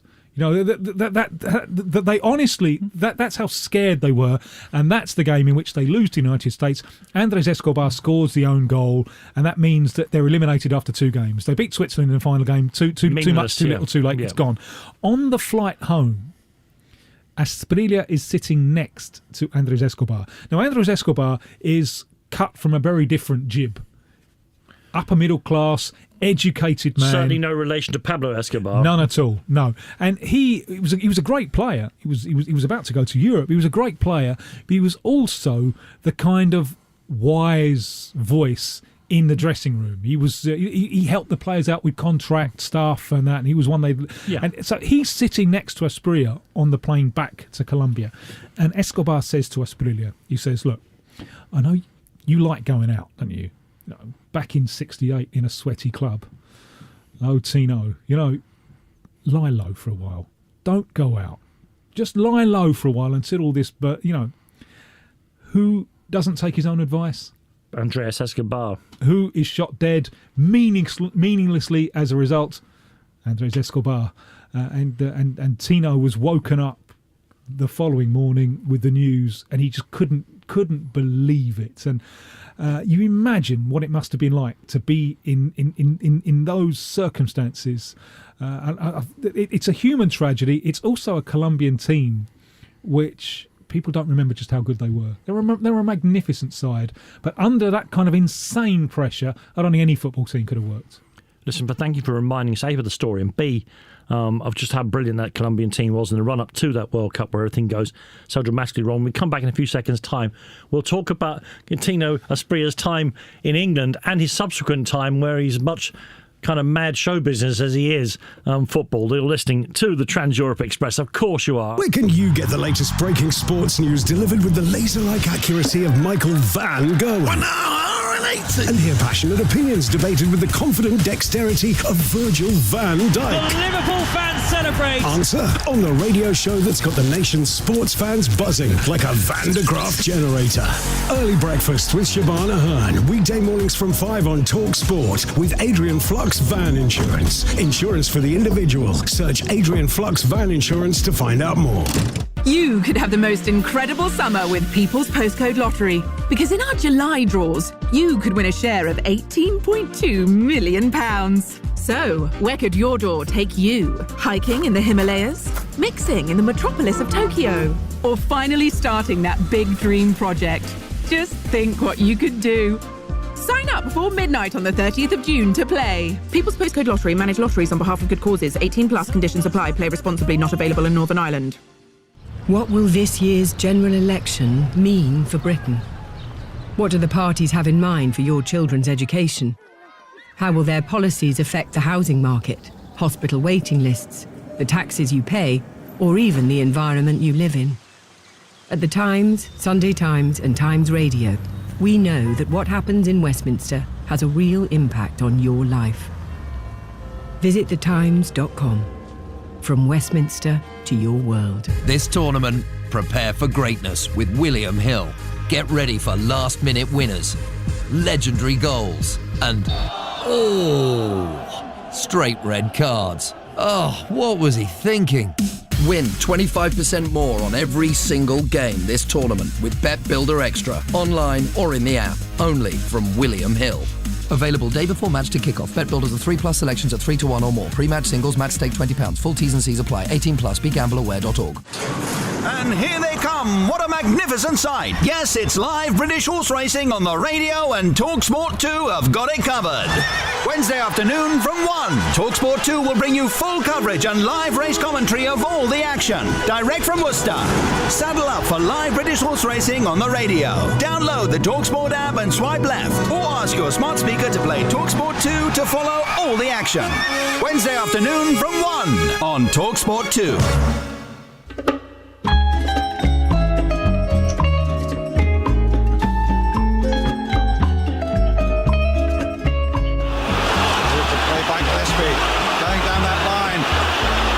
Chasing after him, the cross coming in, and it's a good one. It's a hat-trick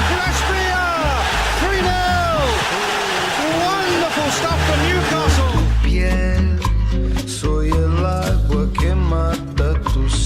Yeah, just some of the great moments there from Tino Aspria's career once he comes to England at Newcastle, including that sensational hat-trick against Barcelona, if you don't mind. Tim, I mean, was it a shock when he left Parma? I mean, or was the Premier League even then, and we're talking about 1996, such a big magnet? It was one of those moments that told the world English football is really, really on the up. That year is crucial, I think, because the players came here with Euro 96.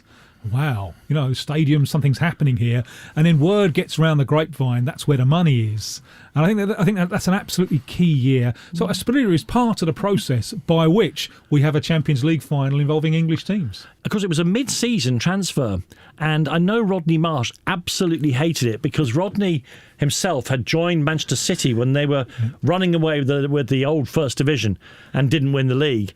And Kevin Keegan had this team running on rails, full of brilliant players. And people called them the entertainers 20 years ago, that Newcastle team. And then he's got the most entertaining team in England. He goes out and gets Tino Asprilla. It's like you've got the richest cake you can imagine. But what I've got down here is a can of whipped cream, and I'll just spray that on top of my lovely cake as well. And of course, it didn't work out. They didn't win the title. I would love it and all that. And Manchester United, of course, who were like sharks in those days, hunted them down. But I have to tell you, Tim, because, obviously you were in South America here, the impact he made was extraordinary on the football pitch. We'll come on to the rest of his life, and you can tell us all about that. But it was incredible because very early in the piece, I remember an early goal. I don't even remember who was against. I'm going to say Blackburn because I want to say Blackburn. But the ball comes out of the night sky at St James's Park and lands on the angle of the penalty area. So it's neither central nor deep. It's just a funny angle. Most players in the world would have brought it down, looked to have a shot or looked for a colleague in a better scoring position. Asprilla runs onto it, as you described, like a sort of a mixture of rubber limbs, and with the outside of his right foot, and with his first touch, by the way, I think I'm seeing Tim Flowers, I think I'm probably right here, lobs the ball into the Newcastle sky, over the goalkeeper, who might as well have got into the crowd to applaud for all the good he was doing. And I remember rarely does this happen. I remember I exhaled watching on television. Whoa. Because I couldn't think of another player playing in England at that time who would have scored that goal. They wouldn't have had the vision to think about it, and then they wouldn't have had the technique to do it. And even though Newcastle got hunted down, he did lots and lots of brilliant things. Now, of course, when teams start to lose games that they're not expected to, people are always looking for reasons, and he got blamed. I don't think that was fair. Yeah, I think he played very well, but they just got, Manchester United were a winning machine at that stage. I did radio once with Peter Beardsley. Right, and there's the man who would tell you about him. Yeah, and he said no blame to Tino at all. He was magnificent in almost every game that he played. It was an interesting one, wasn't it? I mean, one of the things that Tino was just dumbfounded about was the English fans, getting excited by a corner. Because for a Colombian, what an absolute drag! Someone's got to go all the way out there, and then the English. This isn't a free kick from 40 yards. No, but the English fans going crazy for corners, and so one thing that happened to his game there, and it's really big in that magnificent hat-trick that he scored against Barcelona in the Champions League, direct service. He was a big centre forward. He was magnificent in the air, and that ruined him with the Colombian national team, because going into that World Cup, the '98 World Cup, I sat down and did an interview with Freddie Rincon in the Colombian midfield. And I said, Asprilla is now in England and he's thriving on a more direct service. And Rincon said, it's something that he moans Lee about Clark, now when David he comes Batty, back. When he comes back to Colombia, it's something that he moans about because we like to keep the ball more. It's a very different style. So they go to 1998 World Cup. They're in England's group, remember, and it's the swan song for the Valderrama Rincon generation. Yeah. So it's really important to them, and they want to put 94 in the past, and it really, really doesn't work. I think Tino's substituted towards the end of the first game, and as he goes off, he's frustrated because he wants his David Batties and he wants his, that he ain't getting it. He's getting Valderrama and Rincon, so he swears at the coach, and it all gets out of hand, and he gets kicked out of the squad. So he doesn't play England. When England put the final nail in that generation, he doesn't play it, and that's sad that the World Cup never got to see the best of him. He did play on for Colombia a little bit in the next set of World Cup qualifiers, but by this time, he suffered an injury at Newcastle. Yeah. He'd suffered an injury, his knee injury, and he'd gone. He wasn't the same player, and bizarrely, and he went to Brazil after he went to Brazil, and he did well with Palmeiras. He won the Libertadores with Palmeiras. Then he came to my adopted city, Rio, with Fluminense, and you could see that he was on the downward slope. But Colombia then started using him a few times in the unsuccessful World Cup qualifiers for 2002. They used him in midfield because he'd lost some of that gazelle pace. He was still slopping around all over the place, but just doing it a little bit more slowly. So he dropped back to midfield, and you could see that he could play. He could pick a pass. He could see it, but he wasn't quite the same force anymore. I mean, I guess the extent of his injury at Newcastle is proven by numbers can prove anything, but there's an ugly symmetry about these. These are league games: 12 for Parma, 12 for Palmeiras, 12 for Fluminense. Incredible. 12 for Atlanta. In Mexico. 11 for Atlético Nacional. Yeah, back home. 13 for Universidad de Chile. So that he can get through a third of a season before his injuries hurt him. But look, he was already a brilliant thing on the pitch, and but he wouldn't be our cult football heroes if he wasn't very. How can I put it? His off